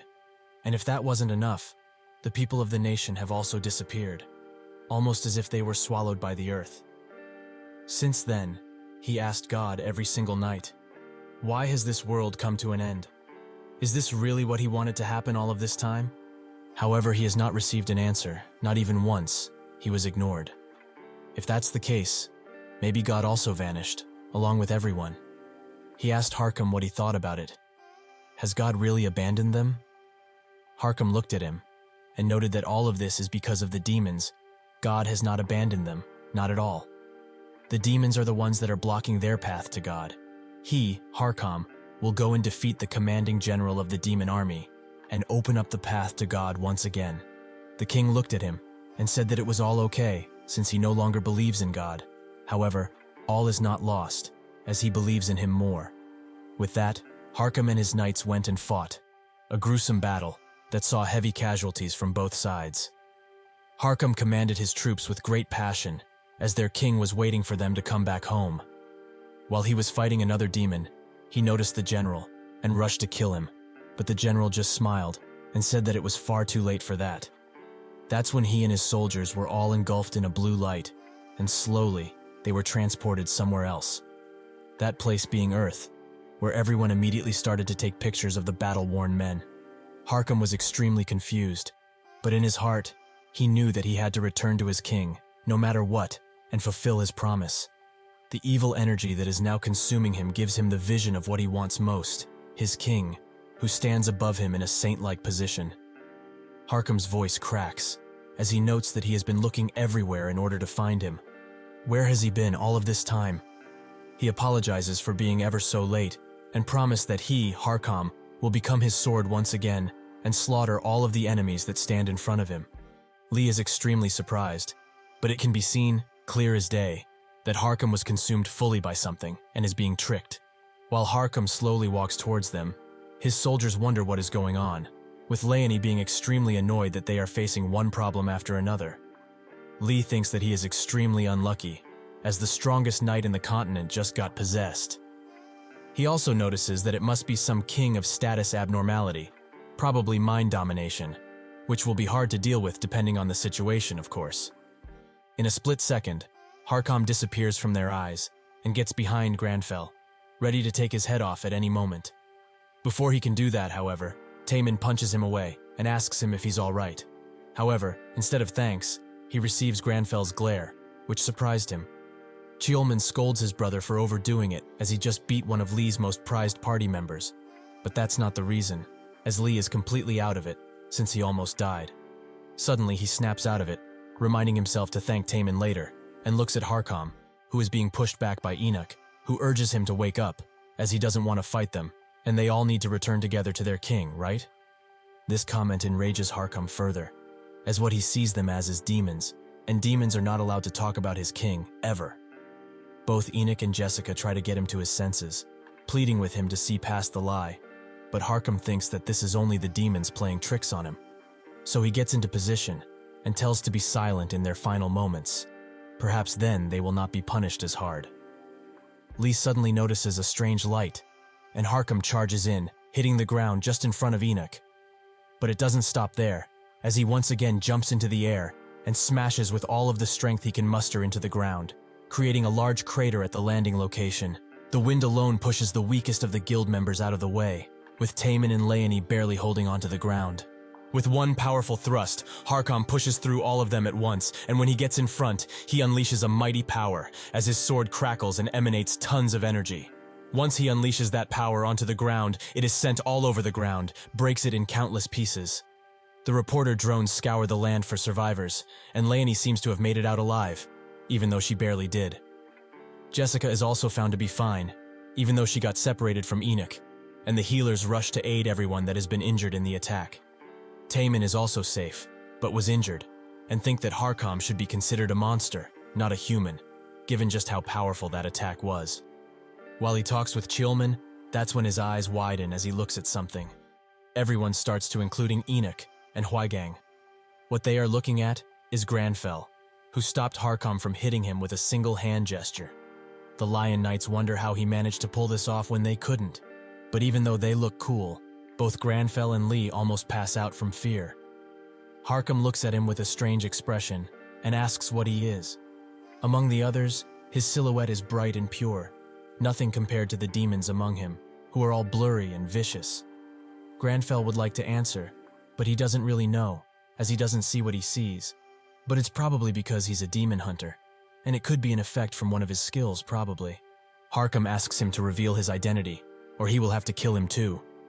Granfell thinks that if he doesn't say anything, he will die, so he must speak now, even if he doesn't know about what. He tries to speak, but he is too shocked from what just happened, so he can't speak at all. Harkham asks him once again to speak, or perhaps he cannot. To him, though, it doesn't matter, as he will slay him either way. Suddenly, in an act of desperation, he reaches his hands forwards, which stops Harkham, as he wonders what that really means. Is he perhaps trying to tempt him into something? Granfell then points at him, and directly at the brooch, which Harkham sees clearly. That's when he remembers everything that happened, how Granfell saved them, and how he swore his sword to him, like he did his king. Suddenly he sees Lee once again, in his full form. Lee didn't do all of this because he know, but he was basically telling Harkham that he was no danger and actually a friend, which he is very glad about it working. His exorcism ritual skill goes up, and a new feature is also added. Suddenly, Harkham looks behind and tells Lee to watch out as the dark energy comes to him. It tries to consume him, just like it did Harkham, but he doesn't know that he is a demon hunter. Before Harkham can fully warn Granfell of the danger, the evil energy engulfs him, and he is transported someplace else, where he spots a single man standing alone on a simple throne. Lee notices that this is his mind realm, and that the person standing there must be one of the 7 deadly sins, greed. He explains that all he wanted was to keep his kingdom safe and prosperous. his beloved Yusra kingdom. In the past, it was beautiful and bountiful, no matter land or sea. The land was also filled with sparkling jewels, and the people loved each other without prejudice. It was peaceful, heavenly, and everyone was happy. However, one normal day, a stranger washed up on the beach. The people of this kingdom were kind, so they took care of the foreigner, and they sent him back peacefully the moment he was fully recovered. But that wasn't paid back properly, as what they got back for it was an invasion. The people here did not know how to fight, and so the invaders trampled over everything in this entire kingdom. The king asked them, what was the reasoning behind all of this? If they wanted the jewels, they could have simply shared them with them. The invaders laughed, as sharing is a coward's move. They could just have it all if they just stole them. So what is the point of sharing in this rotten world? That is how the king became greed incarnate. That is why now, he reaches for Granfel's neck and screams that everything is his, and only his. The island, the ocean surrounding it, and the sky that gives light. Even if this island is filled with great treasure and mighty enemies to defeat, everything is his, all his. Suddenly, Granfell interrupts his villain monologue. He's being quite a drama queen over some pocket change. This, coming from a trillionaire. This confuses Greed, as he didn't expect someone to answer in this way. Granfell explains that all wealth is in vain, and he will be the one to teach him well. That the only thing that can be stolen is pride, his pride. Greed snarls at him, but in that second, Granfell unleashes his aura upon this dream world and breaks out of it. Harkam asks if he's all right, but he doesn't have the time to answer, as he searches with his mana for the palace's foundation. When he finds it, Granfell disrupts it, causing the entire palace to start cracking, which makes everyone around him widen their eyes with shock, as they haven't seen something like this ever. Eventually, the whole palace crumbles into bits, and now everyone knows just how much of a beast Granfell really is. Lee notices that they barely have any mana left, but Granfell taunts Greed to reveal himself, as they are not finished yet. He should see just how pointless his wealth really is. He should look at the ground, where his soldiers lie, as they have sacrificed themselves to protect him. How can he dare to call himself a ruler, in spite of all of this? Suddenly, Greed's true form appears, and he asks how he, a puny mortal, dares to destroy his palace, his wealth. He dare challenge Greed, of the 7 deadly sins? A mere human? Dark energy starts surrounding everyone around the place, and the other players notice that this is a status abnormality, which they think that they can tank, but suddenly their chests tighten, and they cannot breathe. This is because Greed is watching them very, very closely, as he will make all of them into undead, so that they can protect his wealth until the world ends. Taemin reaches for his sword, as he thinks that he would rather die now than become an undead soldier. But his judgment is impaired, and he cannot hold back any longer. Suddenly, Granfell screams at him once again, and the dark energy that was engulfing everyone disappears in an instant. Granfell stands ever so proud, and Greed asks how he broke through his mind domination skill like this. He is one of the almighty 7 deadly sins, Greed, and he is just a mere human. Granfell tells him that he is neither greed nor a cardinal sin. Suddenly, he chooses the Vampire Count Orb as an offering and activates his exorcism ritual skill, which is now level 2, and its passive is to prevent status abnormalities from overtaking nearby allies. Granfell orders him to wake up, as he is the last king of the Yusra kingdom. It is finally time for him to correct his mistakes and become pure once again. Greed laughs maniacally, as a simple attack like this will be extremely easy to dodge for someone as great as him. However, deep down inside, he knows already that this is enough, as his palace has already been destroyed, a long time ago in fact. With that, Greed explodes from the neck down, and everyone watching is shocked that he once shot the boss. Their celebrations are cut short, however, as the king of the Yusra kingdom is now bowing down to Granfell. He notes that he shouldn't be here, as he eliminated himself with Greed. So what is happening? He asks Granfell if he is the one who fought Greed, but he can't really hear him, as he is leveling up constantly.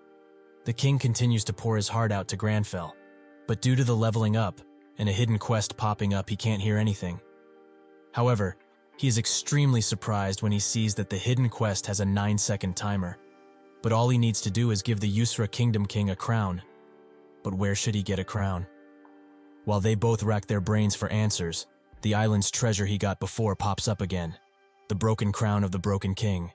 The item appears before them, and the reporters are having a field day recording all of this, as there are tons of questions left unanswered, which racks up tons of views. Suddenly, Granfell pulls the crown out of his inventory and bestows it upon the king. His body starts glowing a bright blue, and Lee is very glad to have picked up that item from the turtle previously, as he thought it was just useless. So it's nice to see it actually had a purpose all of this time. With that, he has fulfilled the conditions of the secret quest, and the archipelago's secrets will now be fully revealed. Every player on the island gets a notification that somebody revealed the secret, and they start bickering amongst each other instantly. As they wonder if it was a guild, the stakes become even higher, as Huaigang's chat blows up, because everyone received the notification. This is something extremely rare, a worldwide message. The whole ground starts to reveal itself in a blue color, as the ancient kingdom of Yusra is revealing itself fully. The whole island glows, and out of the ground come tons of buildings, and the whole atmosphere of the place changes. Finally, the hidden Yusra kingdom has been discovered once again, in all of its beauty. Everyone is left awestruck, but the reporters focus more on Granfell and the mysterious man, as it must be quite important. Granfell looks at the now gliding king, and Lee wonders what's happening, and why it's happening so suddenly. The king bows down to him, and introduces himself as such, and also gives his name, Hakuna. Granfell has now become the savior of this kingdom, with his affinity and influence being maxed out, and now he has authority over the kingdom. Hakuna expresses his deepest thanks for saving the king and the kingdom. They're all surprised that he's the king, but Leonie's guild member wonders if she should try to seduce him, which kind of freaks Leonie out. They all listen carefully, and Hakuna finally asks Granfell for his name. Lee thinks that he should speak formally, as the man before him is a king, even if his kingdom has been forgotten. Granfell doesn't really care, and just casually introduces himself as Lee. They are all surprised by his way of speaking, but Hakuna is unmoved, and notes that from now on, his name will be remembered for generations. The others are once again surprised by the king's formal speech, but alas, Hakuna explains that when he was engulfed by greed, he said that it was about time he should correct his mistakes, which Lee cringes over. After hearing that, he decided to self-destruct and take greed with him, but he saved him and also gave him back his crown. Suddenly, Harkham starts seeing his own king in him, as they share the same elegance. Hakuna asks, what was the reason for rescuing him like this? What is it that he wants to do so badly? He is a king with no subjects, as he killed all of his people with one single mistake. Somewhere else, Shrek's guild runs in the kingdom's direction, as this is a national level event, as an entire nation just appeared on Earth, and it will be their El Dorado. His mind is filled with greed, as this place most likely has tons of it, and they need to grab the chance and make as much profit as humanly possible. Granfell thinks of an answer, and notes that he thinks it's only right that he reconstructs this entire kingdom. Everyone is quite surprised that he said that, including the king, who looks down and asks who will follow someone like him, who has turned his back on his people once already. Granfell tells him that it depends on what he does from now on. In order for him to regain his pride and correct his mistakes, he will help with it, no matter what. Hakuna smiles, and says that it's as if he is reading his mind. Granfell didn't do that, he just read the quest window, which had these exact words plastered on it. When Hakuna tries to announce that it will be so, Shrek arrives and agrees that such a mighty kingdom should be rebuilt, and they, the Second Sun Guild, will help with everything. He scooches around everyone, and that's when he spots Lee, and notes that he heard a lot about him, while also thinking that it would be best for him to get acquainted with this person. He starts shaking his hand with great fervor, but that's when he notices Granfell's expression and thinks that he probably shouldn't have done something like this. Everyone just keeps quiet as this happens, but Harkham comes around and tells him to stop, as this is extremely rude. Granfell gnarls at him, not because he is angry or whatever, but because he literally almost fell asleep. His eyes won't even focus at this point, and the person in front of him looks like a bunch of hand-drawn cartoons. Granfell ignores him for the time being and turns to Hakuna, as he has an offer for him. Everyone watches silently to hear what it is, especially the reporters, who are now basically at the movies. Later at the Berserker headquarters, Leonie reads the news about what happened. Gaon and Berserker will work together to rebuild Yusra. Harkam decided to stay there, and Shrek was ignored and treated like an invisible flea. This makes both Leonie and her member burst out in laughter. One of the members comes back with ice cream and asks why the others are so cheery. The other explains that there's an article on Shrek and how he was humiliated. Sure enough, when he goes to watch, he starts laughing too, as this is quite amusing. At the Gaon headquarters, people are also laughing at Shrek and his past internet activities, which were very cringe. But Cheolman is just happy that his brother got them a quest to rebuild the Yusra kingdom. Taemin just did as he said, but Cheolman is still glad and wants to kiss him, which Taemin immediately denies. One of the members wonders why they are so happy. Is this rebuilding quest really that awesome? Another member explains that it's not just that, it's the first ever kingdom that has appeared, after Arcana began updating into reality. Once the reconstruction is fully done, the value of that place will be priceless. He's also sure that there's a buttload of people who are trying to get on good terms with the kingdom, Shrek being one of them. Its value is so high, solely because it's the first national-scale update to the world. Plus, the kingdom is known for its resources, so it has tons of potential. If one accumulates enough influence and affinity with the kingdom, it's possible to even get a noble title after the reconstruction is done. In another place, tons of players run towards Lee as they want to get into the reconstruction project, all for different reasons. Mostly greed. Lee escaped all of them by hiding in a nearby wall, but he is extremely tired and thinks that he won't make it home if things go like this. Should he just take a nap at the mage's tower instead? Suddenly, Jessie appears in front of him, which scares the ever-living crap out of Lee, but Granfell just remains plain-faced. Jessie practices her new Korean greeting she learned. Step 1, to not wear her hat when doing it. 2, to put her hands in front, and 3, to bow down, as to show respect. All of this comes a bit crooked, but even in his extremely tired state, Granfell finds it very polite. He tells her to take a seat, and apologizes that he doesn't have any tea, as apparently, they do not do rocket shipping to the mage's tower. Jessie notes that it would be bad if he were to be hit by that, so she will protect him, which makes him even more tired, so he asks her to get to the point. Jessie starts ranting about the magic he used, as she watched a few videos of him in action. Due to all of this explaining and talking, Granfell becomes even more tired, and her words start blending together. Today was a long day, and tons of things happened, so he needs rest, but he wonders when he will get it. Jessie finishes her thesis on his powers, but Lee doesn't respond, as he's fast asleep. Jessie notices that his hair is in his eyes, which is disturbing him, so she leans over the table and fixes it for him. Eventually, Granfell wakes up and wonders if that conversation was a dream, but it seems that it wasn't, as Jessie left him a letter. It was rather rude of him to fall asleep with somebody in front of him, but he couldn't help it. The Marcello research quest pops up, as a new condition was formed, to convince the senior mages. Granfell wondered when this would happen, as he got into the mage's tower basically for free, so some kind of test was surely line up for him. But why now, as they are both extremely tired, even after they've slept a bit? He invites Marcello in, who announces that he has something to say to him. Granfell says that he already knows why he's here. He needs to prove himself. Isn't that it? Marcello wonders why his hair is like that, but apologizes, as it's because of him that the people are also doubting him. Granfell tells him that it's not him who is lacking, so he should guide him, as if they don't believe in him, he will make sure that they do from now on.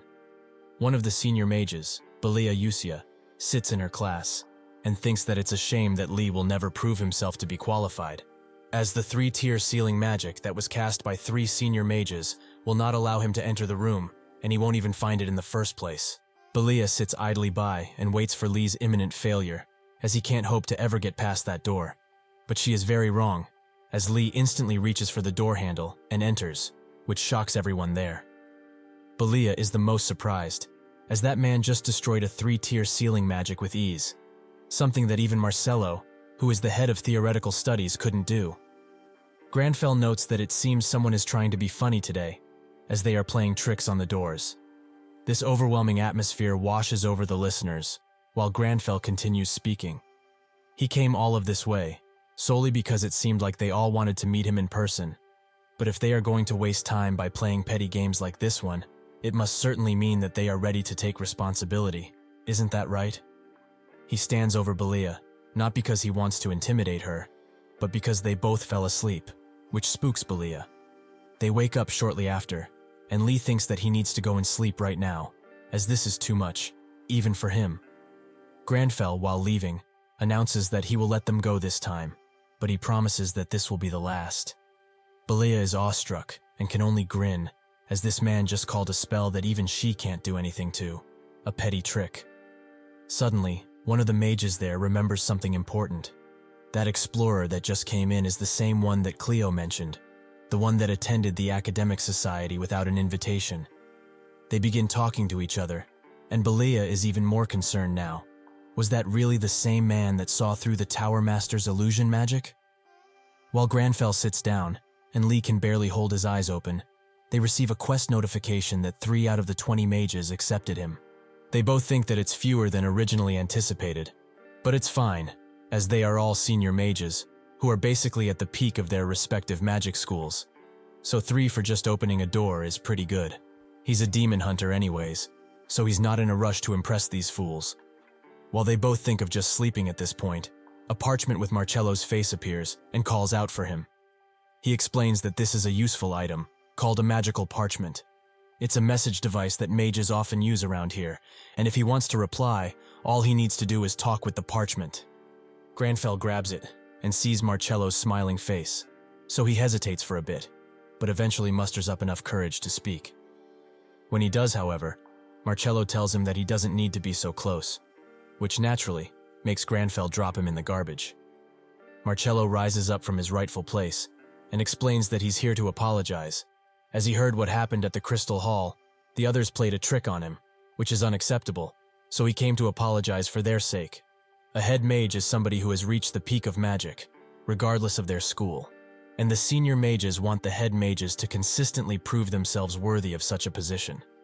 Lee wonders if it's like how bullies at school fight to be the top dog. If it is, then he feels sorry for Marcello, as he might have it pretty tough. Marcello then says that this incident is no different than what usually happens. He was tested only because he's not good enough, so he apologizes. While he ignores Lee's fan fiction, Granfell notes that he has not a thing to apologize for, really. A noble like himself must also prove himself constantly, so that they are recognized. He is no stranger to tests like these. Marcello still feels worried, as he might be underestimated because of him. Lee suddenly freezes, as he knows what's about to come, and can only despair while a short silence falls. If Granfell hears the words underestimate, then he is about to say something extremely cringy. He does just that, and notes that if others underestimate him, he only needs to prove himself. And when people do the opposite, overestimate, he only needs to make it a reality. If anyone is doubting him, he can only continue to prove himself, like a leader, like he has always done. These words seem to touch Marcello, and he says that he was rude as well. He should have talked to him in person, rather than speaking through this parchment. Granfell tells him that it's fine, but Marcello insists and insists, until eventually, he announces that he will come there right away, and Lee can only cry, as this means his rest is even further away. Granfell sighs, and thinks that at this rate, they will get to sleep once they are dead.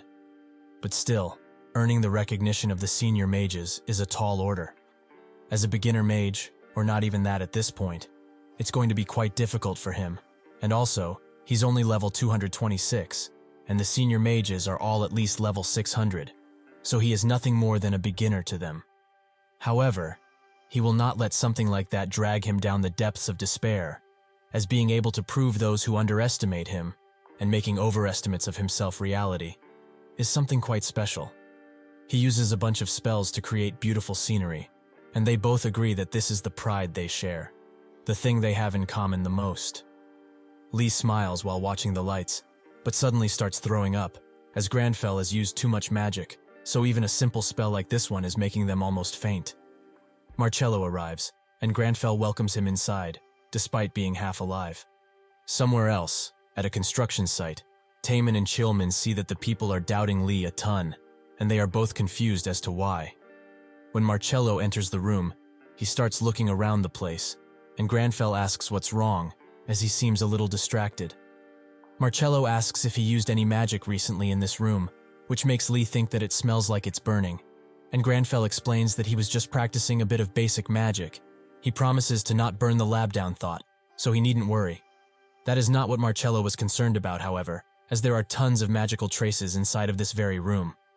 Magical traces only occur after a spell has been cast, and these traces tell of what kind of spell has been cast, and how it was cast. Suddenly, Cleo also comes inside of the room and notices how beautiful the traces here are. Suddenly, tons of others mages charge inside of the room, all with their theories about how the traces were made. Lee and Granfell both wonder just why there are so many people gathered in one place, and surprisingly enough, even more arrive, as the traces are just that pretty. Pretty enough to win the 823rd Magical Traces competition, which is apparently a long-time tradition. Marcello explains that this is Lee's doing. He is the one who made this. But when he tries to present him, he is just gone, as he ran away as swiftly as humanly possible. He runs with his life on the line, as these mage nerds will never let him rest at this point.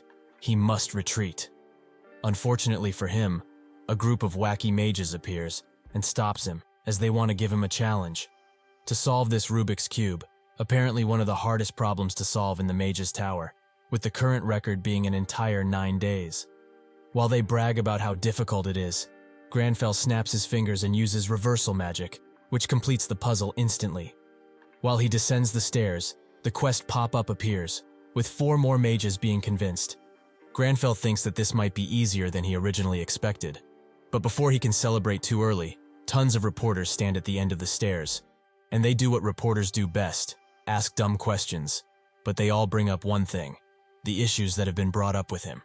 Granfell says that they are extremely rude, and that he has no obligation to answer their moronic questions. But that's when the mages appear from behind, and start asking him questions too.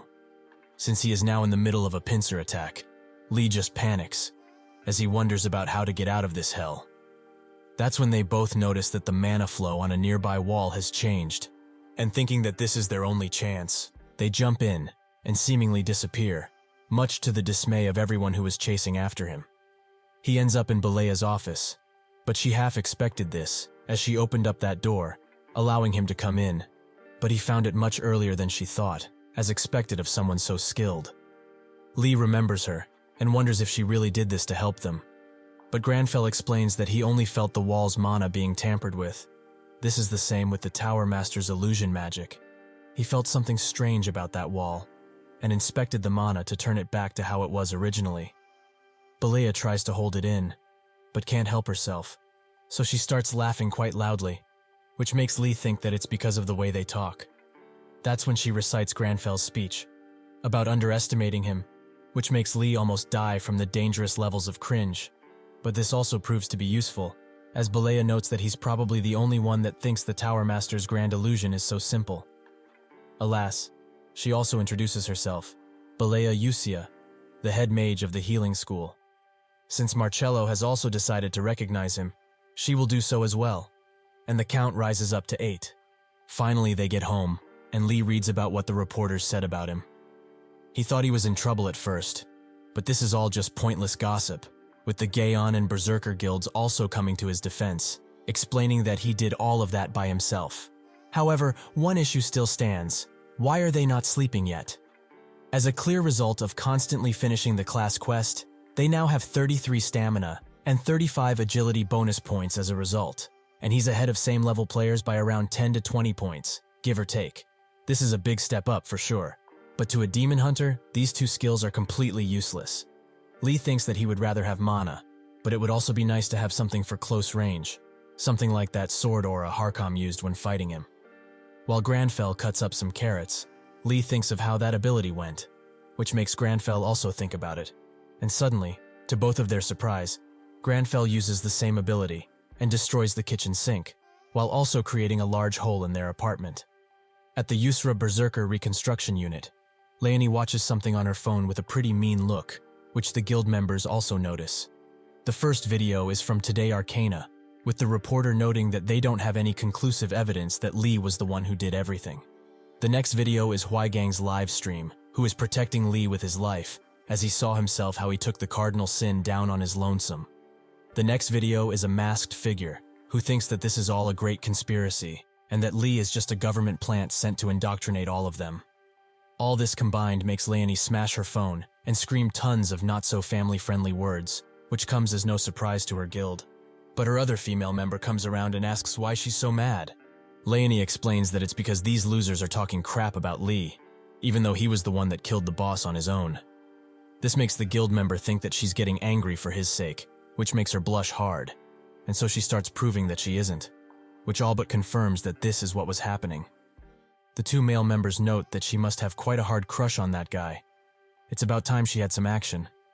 These comments make Leonie bury them in the dirt, and the female member tells her to calm down, as this is all just gossip that will disappear soon enough. She also tries to make Leonie laugh by saying that if they raise their influence in this place, they might get noble titles, and then even the most powerful guilds will have to pay her respects.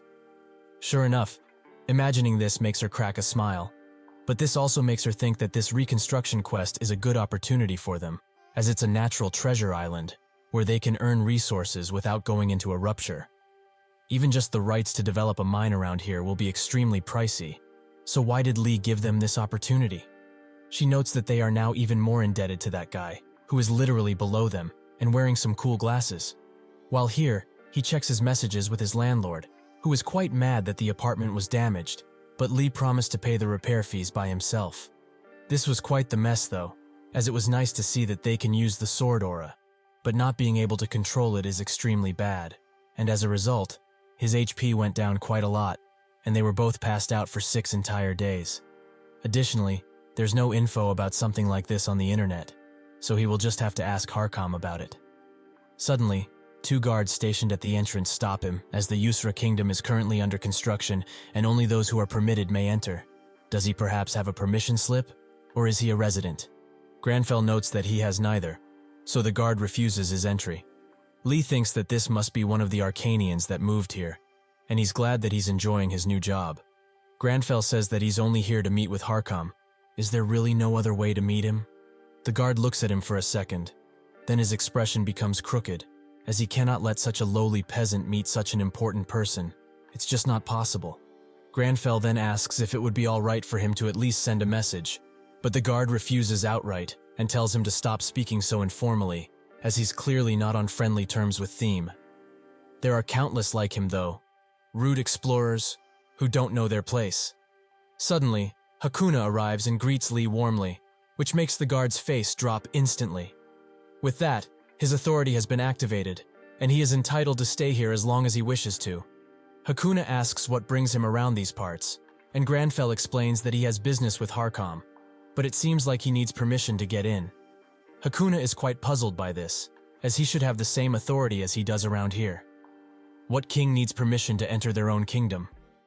Granfell thinks that it just activated, but it doesn't matter, as he has some business to attend to now.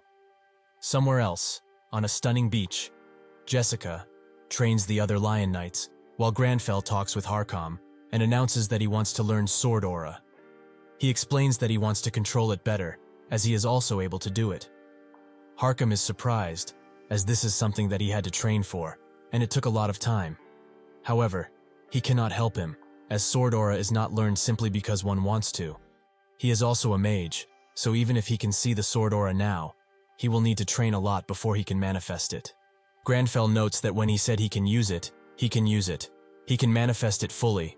What he really needs to know is how to control it.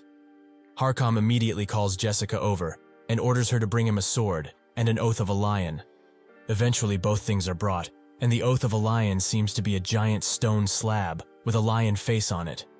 Harkam explains that this is a relic that has been passed down for generations, and it's made out of a metal that does not exist in this world. It's unbreakable, and represents their oath because of it. One of the 2 sword slashes on the lion face was made by the first captain, and the other one was made by him. He hands Granfell a sword, and tells him to etch a 3rd slash in that metal, if he can really manifest Sword Aura, that is. Enoch tries to stop him, as this guy isn't even a member of their order, but Jessica stops him, as this must be a part of their leader's plan. Granfell rejects his sword, and notes that he will be borrowing one of these instead. Harkam thinks that this is just a plain training sword, which is also dull, so what is he doing? Granfell then starts unleashing his Sword Aura, and a blue light emanates from his location. Then he strikes the slab so hard it cracks, which shocks everyone, including Enoch, who did not expect that much power from a mage. Granfell asks if this is worthy enough, but in reality their HP was drained quite a lot. The reason why Granfell refused Harkam's sword was not because he deemed it too unworthy, but because it had a level limit of 600, because it's a legendary sword. The training sword had a level limit of 200, perfect for him, but it surprised the others. As to them, it is just a toy. Not for Granfell, however, who thought that it was extremely heavy, and he was barely able to strike the stone. Harkam, naturally impressed by his potential, noted that it's time to train him, and also noticed that he is trembling, surely from excitement, right? That's when he ordered Jessica and Enoch to train with him, as he will need to start with the basics of swordsmanship. And with these two outstanding teachers, he will have a good time. However, he must not use sword aura from now on, until he permits it again. Both Lee and Granfell are glad, as they really needed to learn the basics. That is how Granfell got into basic training, which Enoch isn't happy with, as he's a mage, who has no reason to learn the sword. But still, he treated the captain with respect by not picking up his sword, so he will be sure to show him some too. Jessica introduces herself and tells the trainees to prepare their bodies, as this training is quite harsh. With that, she sends them off to change into their training outfits, but thinks about Lee. Although he has manifested sword aura by himself, he is still a mage at the end of the day, so if he lacks stamina, he will not be able to use sword aura in any situation. She will work him until he can't stand up anymore. Granfell comes back, and that's when his real muscles reveal themselves, which Jessica likes a lot, to say the least. With a blush in her face, she tells everyone about holding their swords, and Enoch instructs each of them when he spots them doing something wrong, as the rest of the trainees are extreme noobs who have barely held a sword before. While they don't pay attention to Granfell, he thinks of how Harkam held his sword when they fought. His attacks felt very heavy, but also fast, and most importantly, strong. He realizes how to do it himself, and strikes the ground, which creates a large shockwave that, needless to say, leaves everyone speechless. Enoch asks how he did it, and Granfell explains that it's simple, he just imitated Harkam. Jessica noticed too that it was their captain's swordsmanship, but that is the final step, that the Lionheart Knights have been aiming for years. However, this mage reproduced it after seeing it 2 times. She previously thought that he was just a lucky mage, but now she sees him for what he is, a damn genius. Harkam watches all of this from a distance, and thinks that Lee is a talented fellow, who may even surpass him one day. It would be a shame if he wasted his talents by being a mage. They will guide him, so that he doesn't get lost in the magic world. Hakuna also comes around, as he has heard his savior is starting to learn how to use sword aura. But is there not too much sand on this beach? What if his savior damages his bronchial tubes? Harkam immediately looks at his men and orders them to sweep every single grain of sand from the beach. Are they planning to give Lee tuberculosis? After they are done, Hakuna complains about the sun, as it is too strong. Will his savior not faint from heat stroke? Harkam looks at his men once again and orders them to grab as many trees as they can and plant them in the sand. Harkam is surprised that Hakua was so concerned about him like this. Truly, he is a paragon of the people. Seeing this, he cannot stand idly by any longer, so he removes his armor and announces that he has been too lazy lately, and as such, he will be joining them in training. They should not feel pressured and treat him as a new soldier. Naturally, this puts a lot of pressure on them, and they say that it's better to hear the new soldiers' opinions too. Harkam says that they are right, and asks Lee if it's alright if he joins. Both Enoch and Jessica stare intently at him, but Lee doesn't care, and says that he will always welcome him. He doesn't stop there, however, as he tells Harkam that they should invite Jessica and Enoch too, which angers them to no end. And so, began the most awkward training session known to man, but they eventually got through it. At the Mage Tower, someone knocks on Mathis Dean Carl's door, who is the person who brought black magic, which was considered evil and unorthodox, to its current position. And had it not been for Marcello, he would have become the tower's top mage. He welcomes the knocking person inside, who gives him some of Lee's items that he requested to be appraised, as they seem to be related to black magic.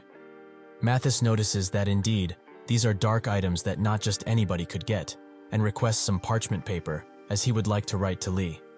Eventually, the night training is finished, and the other trainees are beaten. But Granfell isn't, as he's still doing pull-ups, much to Lee's dismay. He blames all of this on Harkam, who wanted to do 120-kilometer laps, but Lee was the one that instigated all of this. Suddenly, the system congratulates him for completing a training that surpasses his limits, and as such, he will be rewarded, with stats, that is. Lee feels euphoric after seeing this, but before he can convince Granfell to sleep, a parchment from Mathis arrives, as he has appraised the items he requested.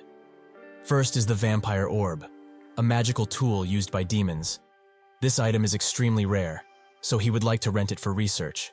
Lee thinks that he can't use it anyways, so he allows it. Next is the pure emerald crystal, which recovers vitality, but it can also be used to produce jewelry. The last item is the koi scale silk, which is a good material that can be used to create items, and he also wants to borrow for a bit. Granfell notices that it opens an aesthetic stat, so he doesn't allow rental, but he would like him to make a handkerchief using the crystal and silk. Mathis accepts, but it will take some funds too, but Granfell doesn't mind, as he wants the best results. Mathis is impressed by this, and Granfell falls asleep, much to Mathis' dismay, as he wasn't done talking, so he leaves him a message, to meet him in the floating garden. At dawn, while everyone was sleeping, Granfell was already on his training, and on the verge of finishing his 20-kilometer run. Another parchment from Mathis comes, who is worried that he didn't contact him, as he left him a message, but they did not see it, so he is relieved that he wasn't insulted by it. Mathis invites him to the garden once again, but Granfell refuses. Mathis tries to reschedule the meeting time and time again, but Granfell refuses. Mathis thinks that it must be a test of etiquette, but Granfell is still refusing him, as he needs to focus on sword training now, and cannot waste time on personal meetings. However, he will have some time today from now, for about an hour, which Mathis is glad for, but they were going there in the first place, so it matches up. Harkham watches from the distance, as he is glad to see Lee so dedicated to the sword. The next day, Harkham pulls Lee away, and tells him that he can no longer teach him, as he has gotten to the stage where he can only learn from real fights. Lee is surprised by this, as he has been learning for just one day, and Granfell also seems scared by it. Harkham explains that he underestimates himself too much, and that he should show him his aura again. Granfell agrees, and thinks that he should control it as much as he can, but that's when he wonders, what is sword aura anyway? It's not a skill, as it can be mastered by every class. Suddenly Lee feels it, that it has a very similar flow to mana, and if he uses it as he uses magic, he can stabilize it, and he does just that. Lee has finally realized that sword aura is similar to magic, and if he applies all of the magic rules, he can stabilize it easily. Harkham congratulates him for being devoted mentally, as this is what he needs to handle sword aura in such a way. However, he did not expect it to be this clean, so he invites him, time and time again, to walk the path of the sword. Granfell refuses, but if the path he is walking has a sword, then that just may be his path. Lee tells him to leave before he dies from cringe. With that, Harkham wishes him farewell, but it seems that the trainees heard their conversation, and they get hyped up. Jessica is kind of sad to see Lee advance so easily, as now, the gap between her and the greats seems even larger. However, something in her refuses to give up, and she promises to stand shoulder to shoulder with them. Seeing her, Enoch gets hyped too, and Harkham is glad to have had Lee around here, as he has changed everyone's perspective. Lee walks through the forest, but wonders if it's safe, even with his newly acquired skill. Suddenly, a silver mane leopard appears, a level 300 beast, that Lee is extremely scared of, but Granfell is angry, as this beast dared to show its fangs. He activates his sword aura and prepares to fight. Nearby, Kichi, the Shadow Mercenary Troops captain, finishes her slaughter, but unfortunately, she is the last member of the troop, as the other 9 are missing. That's when she sees Granfell challenging the leopard and thinks that it's unfortunate. Even if he can use sword aura, the opponent is too tough, as he's the field boss of this island. It's a relief for her, as she doesn't have to deal with it. She would have helped, but she promised her colleagues a better place to leave, and this place seems to be the best. Lee thinks that now, he's into it deep, as he can't do anything against this beast. The moment he moves, he will be decimated. But he can't just wait, as sword aura consumes tons of stamina. Lee thinks that they can just block its movements, but Granfell doesn't want to, as he wants to use the sword only. The leopard attacks, and Lee uses these last moments to apologize to his family for dying.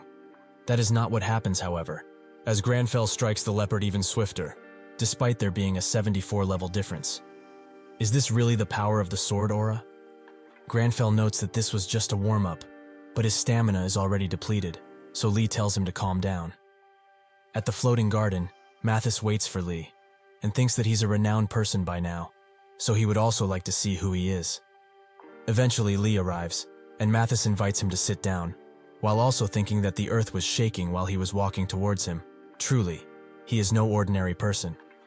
Granfell exchanges pleasantries, and Lee notes that their muscles hurt extremely badly, as Granfell decided to test out tons of stuff using sword aura, and his body is trembling. That is why he has to flex his muscles like this. Suddenly, Mathis's rings glow a black purple. These rings are used to sense black magic. So why have they activated now, and with a color that he has never seen before? Granfell wonders what to do, and Lee really wants to sit down. In the past, Mathis was bullied for his studies in the dark arts, but he firmly believed that all magic must be studied, so he took it upon himself to prove that dark magic was useful too. This led to him having an audience with the Great Hall, where he presented the usefulness of the dark arts. But he was met with mockery and anger. They did not accept him. He pleaded with them, as with this magic, they might even solve the problem of worldview interference. The president, who was also there, was not swayed by the opinions of others, and asked him if he had named this magic yet. Mathis confirmed that he did. It is called black magic. From that day onwards, other mages began to accept black magic.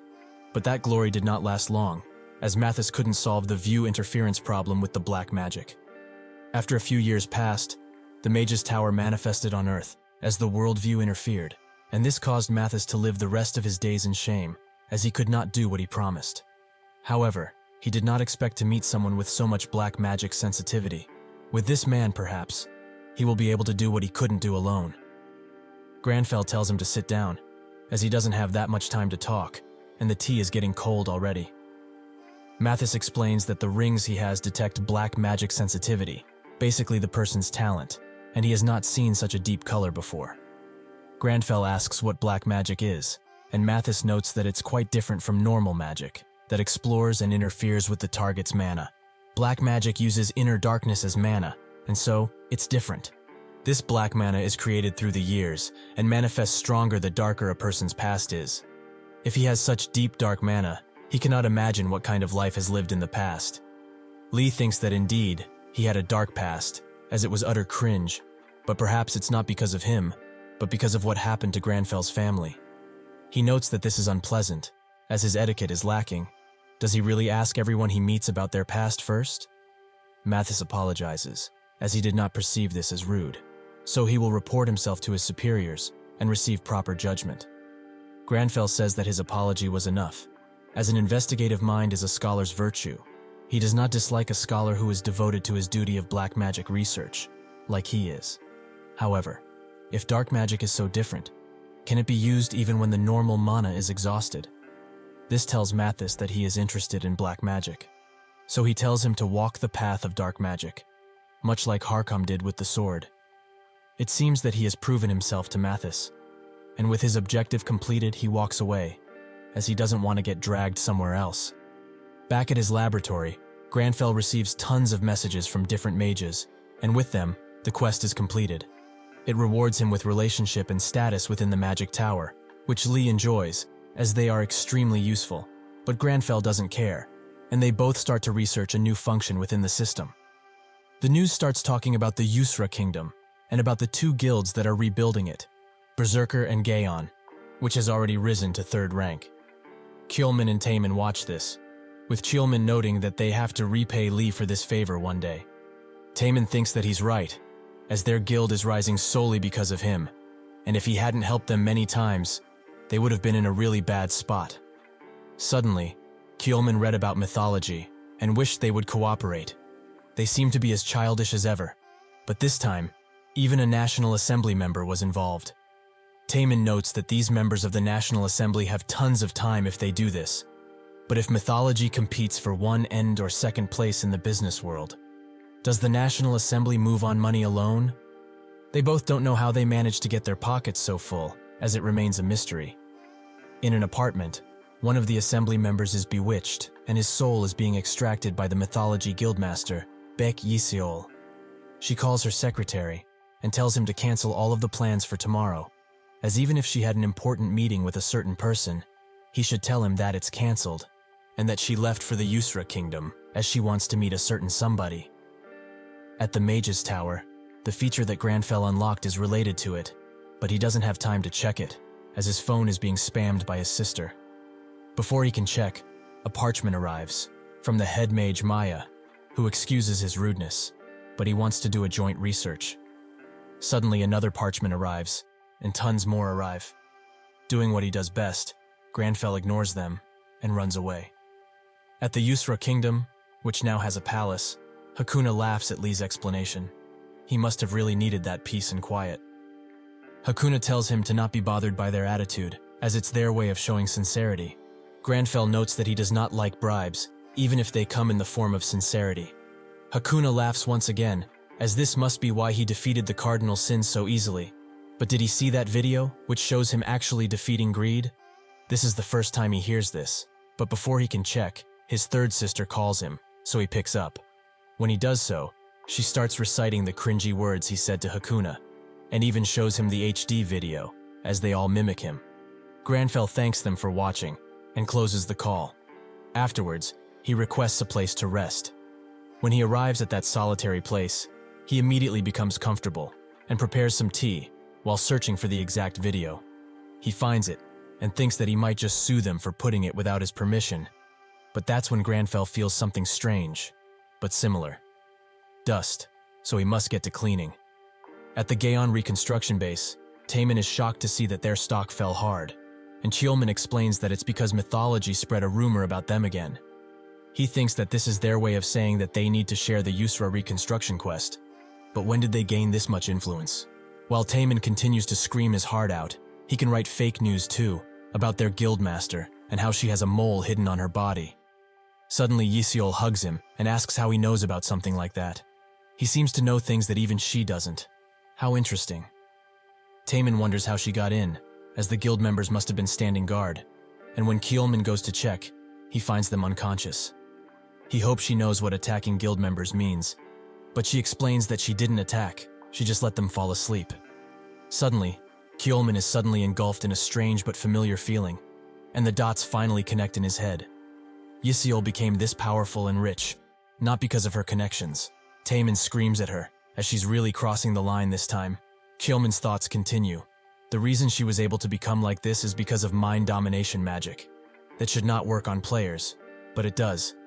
He tries to warn his brother, but he cannot, as this is just like the time he got possessed by the damn imp. Out of nowhere, Granfell arrives, who notes that he just finished cleaning, but the smell around here is not refreshing at all. He walks up to Yi-seol and tells her in her face that she's a demon. Granfell slowly removes his mask and notes that he just got down cleaning, but the air isn't refreshing at all. He just can't stand something like this. He approaches Taemin and shows him the video of him fighting the cardinal sin. He truly is a demon, who likes to upload videos of others because he enjoys the shame they will receive. Taemin is quite surprised by his words, and he tries to explain it, while Yi-seol watches all of this, and thinks that this is quite the nice opportunity she has here. She was going to get her information from the Gaon Guild first, but to think that Lee really came here on his own. People do call him the Light of Yusra, but seeing him for the first time, he's rather disappointing. Is this really the same man that defeated a cardinal sin on his own? She calls him over and introduces herself as Baek Yi-seol.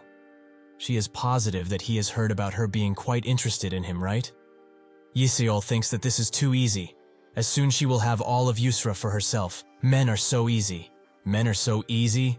Jump on her in the comments, guys. We should cancel this shit talker. Suddenly, Granfell slaps her hand away with great prejudice and starts talking to Cheolman, as Taemin can't explain anything even if he tries.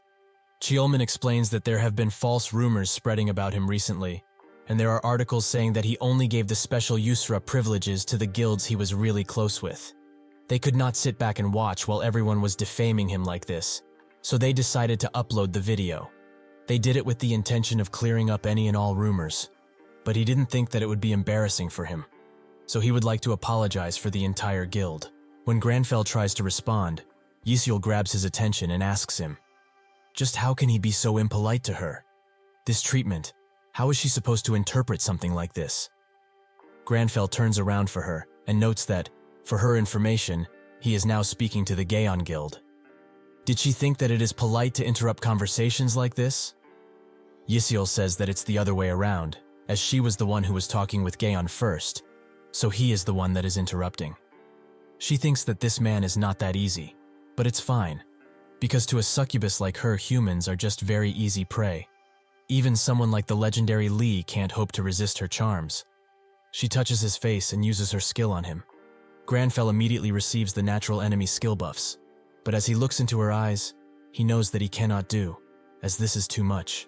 The streamers start to go rabid as their view counts continue to rise and donations keep pouring in. All they can think about now is fame and money, something that nobody can contest. Granfell is very disgusted by their awful behavior, and Yiseol lets out a long sigh, but restrains herself and tells Lee that they won't be able to talk properly if the situation has become like this. That shouldn't stop them though, so they should take this somewhere else, as she is sure they can talk about lots of things. Without a single ounce of consideration, Granfell refuses on the spot, leaving Yiseol and the streamers stunned. Ha ha ha, we all knew Granfell is not a simp but a gigachad. She wants to say something but stop herself before the words can come out. Granfell explains that if she wants to talk, she should make an appointment first, as he doesn't have time for people who do not know what manners are. The streamers continue recording, as this is some very premium content right here. Yiseol versus Lee. Yiseol is South Korea's #1 corporation head, the Mythology Corporation's daughter, and the current Mythology Guildmaster. She is popular everywhere, with over 60 million followers on Instagram alone. She is the most popular celebrity of this entire era. Whatever she does, be it wear, drink, or holds, that thing becomes a trend and is sold out within a few minutes at most. She is the sole reason Mythology's slogan is, "Sold Out Mythology," and now she is basically running Mythology by herself. Everybody likes her, everyone wishes for her validation, and everyone wants her. So why is it that her seduction did not work on Lee, and videos of her rejection are uploaded everywhere on the net? She stands in front of a broken mirror in her apartment, while cursing Lee for everything that he is worth. Like a maniac, she promises to kill Lee no matter what, and destroy his life as he knows it. Suddenly, her reflection tells her to stop, or rather shut up, as she was the one that practically begged her for help. Yet now she wants to play around like she is the owner of this body. Does she not remember clearly? She was the one who asked for help. She asked for salvation. All she wanted was revenge on those who looked down on her and hated her for what she was. She promised that she would do anything for it. Yiseol suddenly pulls closer to the mirror and explains that she did not wish for any of that. She just forced her. It's not Lee that should die, it's her. The succubus asks what she's talking about, as she couldn't have gotten where she is without her help. Even her damn father calls her a mistake, and truthfully she is. She should show some humbleness and thank her from the bottom of her heart. Suddenly, Yiseol grabs a broken mirror piece and stabs herself in the neck with it. She continues to do that, while the succubus wonders just how she is taking control of her body back. She asks if she's out of her head. Just what will she accomplish by doing something like this? She needs to stop now, as this much would have killed a normal person. That's when the succubus gets it and asks her, why is she doing something like this? Is something lacking in her life? She has more wealth and fame than anyone. She did everything she wanted, and got everything she wanted whenever she wanted. She made it so that no one can belittle her again, as she wished. From behind her, the real Yiseol appears and explains that she was the one who did all of those things. Even if she thinks that's not true, everything she did was only possible because she is Mythology CEO's daughter. That is why she is so afraid right now, because it doesn't matter if she possesses someone else, because she knows full well that without this position, she is nothing. The succubus tries to plead with her once again to stop, but Yiseol does not listen. She possessed her because she is afraid to be on her own, but unfortunately for her, she is not. Yiseol stabs herself in the stomach and thinks of the moment when they tried to seduce Lee. When he looked into her eyes, he saw through her easily, saw who she really was. Even his farewell pointed to it, as he knew this entire time. Having had enough of this charade, the succubus takes full control of the body once again and waltzes through the apartment while swearing revenge on that Lee bastard who planted the seed of suspicion in her easy prey. Now though, she needs to heal herself, By absorbing something, anything would suffice at this point. She gets out of the apartment where a guard waits for her. When he sees the state that she is in, he immediately tries to get her to a hospital. But the moment he touches her, the succubus goes back to her original form and absorbs everything there is from him. Later, while Granfell is resting at his Yusra home with a cup of tea, his natural enemy skill activates, which makes him say that sneaking around in a person's home without permission really is rude. But it should come on in, as it's not the guest he was expecting, but he promises to be nice. Lee just stands there while he waits for the door to open, but after a few moments, he thinks that it's safe, as not even demons would dare to visit at such late hours, right? Suddenly, the succubus appears out of the window and congratulates him for being so sharp. Granfell wonders if showing up through people's windows is the only way for her to enter the house, considering how mannerless she is. The succubus enters the house and remembers that he said something about manners before, but she apologizes as she seems to have forgotten everything. Granfell looks at her deeply, but cannot sense the real Yisiol anymore. Was she perhaps sealed or something? He tells the succubus that he cannot see Yisiol anymore, which makes her explain that most likely, she has died. It is not her fault though, as she suddenly started stabbing herself like a maniac, so she probably died from shock. Even she can't feel her anymore. But what can they expect from a little freak like her? She was always a stupid woman, who threatened her like she would have been able to do something. More interestingly, it seems that she has died because of him and his actions. She kept going on and on about how he was the only one that saw through her. The reality of Yisiol is that she was always a bastard. Eventually, people found out that the CEO of mythology had a hidden daughter. She was only 8 when everyone came to know about her. But that didn't stop the media from belittling her, what they do best. At school, the situation was the same. She was bullied, and her neighborhood became hostile to the once kind and innocent Yisiol. Eventually, her mother decided to off herself because of the depression she got from everything, and her father said something quite hurtful in a press conference. Even if she is a bad mistake, he cannot let this child grow up without any parents, so he will graciously take her in. The succubus begins laughing maniacally, as she considers all of this extremely funny. A few years later, she awakened as a player, so her father forced her to work tirelessly in the ruptures. She didn't even try to put up a fight and did everything she was ordered to. Why? Because she wanted to be loved by anyone, even if it was that bastard of a father. She was going to stand up for herself and prove to the people that were looking down on her that she was worth something. That is how she wanted to get revenge for her mother. However, in the end, she was not able to do anything. She even said that she was going to pay him back for believing in her. Just how dumb can one woman be? Suddenly, Granfell's expression changes and he orders her to shut it. She dares try to talk with him like this, when she is but a mere demon? Her arrogance truly knows no bounds. The succubus begins being watched by Lee, and her mentality begins to deteriorate. She cannot shake the fear off of her, and as a result, the fear status abnormality is activated on her. Granfell tells her to get out of his way, as he does not speak with his prey. Lee is transported somewhere else entirely, which makes him think that it's a part of the exorcism ritual. But when he looks behind him, he sees child Granfell, who is happily living with his family. Is this Granfell's mind realm? Out of nowhere, his chest begins to tighten, just as if someone is squeezing it hard. The memory suddenly changes, and he spots Granfell looking down on his dead family, with him being the only one left remaining. Lee thinks that the feeling he has must have been what Granfell felt right here. It's as if they are synchronizing even further. Now he can understand his rage. The rage that made him swear to kill demons for the rest of his days. Granfell asks the succubus how she dares to insult the pride of a human. How dare she laugh at a human who risked everything to try and pay back a favor, and for not losing her pride, even when a dirty demon like her tried to play tricks. The succubus cannot hope to fight him now, so she bows down and notes that she will pay for her heavy sins with death, as that is the only way to pay them. With one strike, Granfell finished her for good and asks Yisiol if she is still there, as he has seen her pride, which was amazing. Yisiol begins crying, which makes Granfell say that it's late, so she should go to her own home and cry there. But unfortunately for him, she falls asleep on the spot and falls on him. He remembers what the succubus said about her stabbing herself, but he doesn't see any injuries, so she must be really tired, that's all. He should just lay her down somewhere. The door suddenly bursts open, as the Lion Knights have sensed a demon around here while making their rounds. That's when they find Granfell putting a blanket over Yisiol. They apologize, as they did not know he had a girlfriend here and that they were having a good time. Granfell tries to explain, but his voice just doesn't get across. Enoch also sees this, and as a result runs away crying, like he was Lee's lover or something.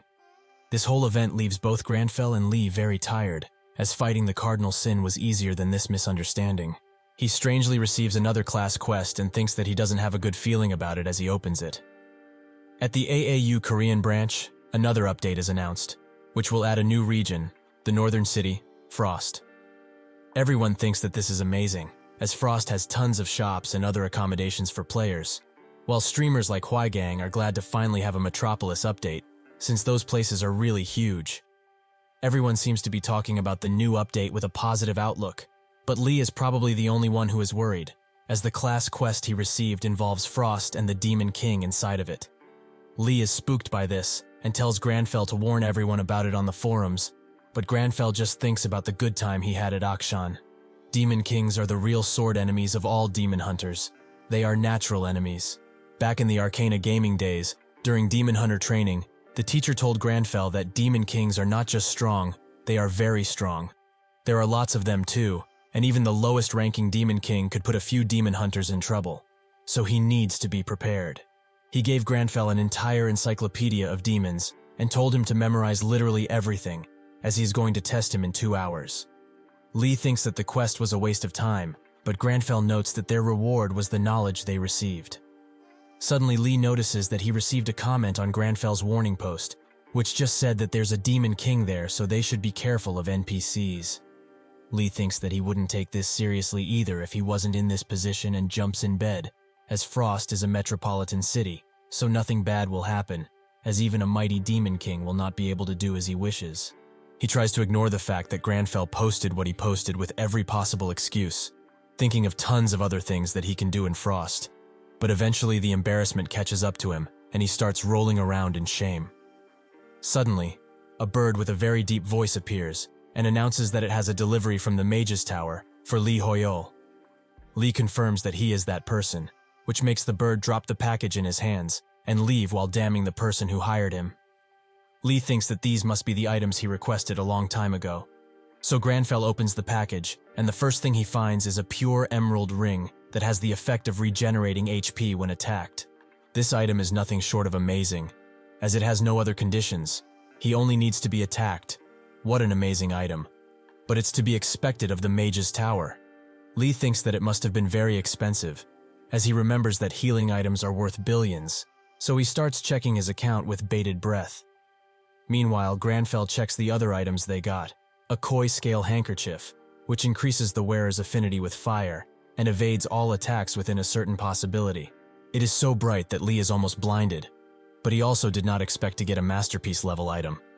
As far as he knows about masterpiece items, they are worth trillions sometimes. He remembers what Granfell said when he requested the items, that he does not care about the price. He just wants the best there is. Lee holds the production fee request and thinks that his life is officially over. He wonders what will happen if he can't pay everything off. But that's when he unlocked the aesthetic stat, as Granfell just equipped the handkerchief to see how nice it is. Seeing that Granfell actually likes it, he puts all of the points he has from exercising the succubus into luck and prays for everything to turn out well, while Granfell continues to browse the items that Marcello sent. Suddenly, the class quest he got is postponed, as there is a preceding quest he must complete first. At the Inazuma Guild, the main player is berated and belittled by the CEO, who is mad that they lost to Gon in the guild ranking, which is very shameful. They should be ashamed for their awful performance. The Inazuma leader promises to fix everything and walks away from the fight.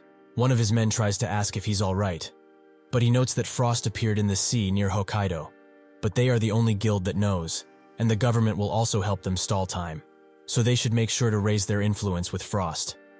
The member says that blocking other people from going in Frost isn't wise, as they don't even know it is safe. What if it's not like how they remember it? Suddenly, the Inazuma leader punches the wall next to him and says that Frost is a city for barbarians. Since Gaon is the #1 barbarian guild now, they cannot let them inside until they get a hold of Frost. He tells him to gather everyone they can to come to Hokkaido, and also tells him that he should watch his behavior from now on. The analyst notes that he will keep that in mind while texting someone the location of Frost. This message was given to a news outlet, who immediately posted about Frost being near Hokkaido. The news spreads like wildfire, and even streamers find out very early on where it is. The northern city called Frost is a city where one can obtain the barbarian class. It was one of the main bases when Arcana used to be only a game. There are blacksmiths, NPCs, and different stores fitting for such a big city. However, this is not the only reason that people are getting so excited and calling it the comeback of humanity. If the contents of the city are the same as it was in the original game, then this city will be of great help to the players.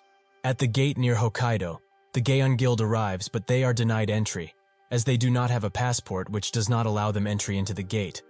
This prejudice is not limited to only the Gaon Guild, as everyone else is also denied entry, and nobody knows why.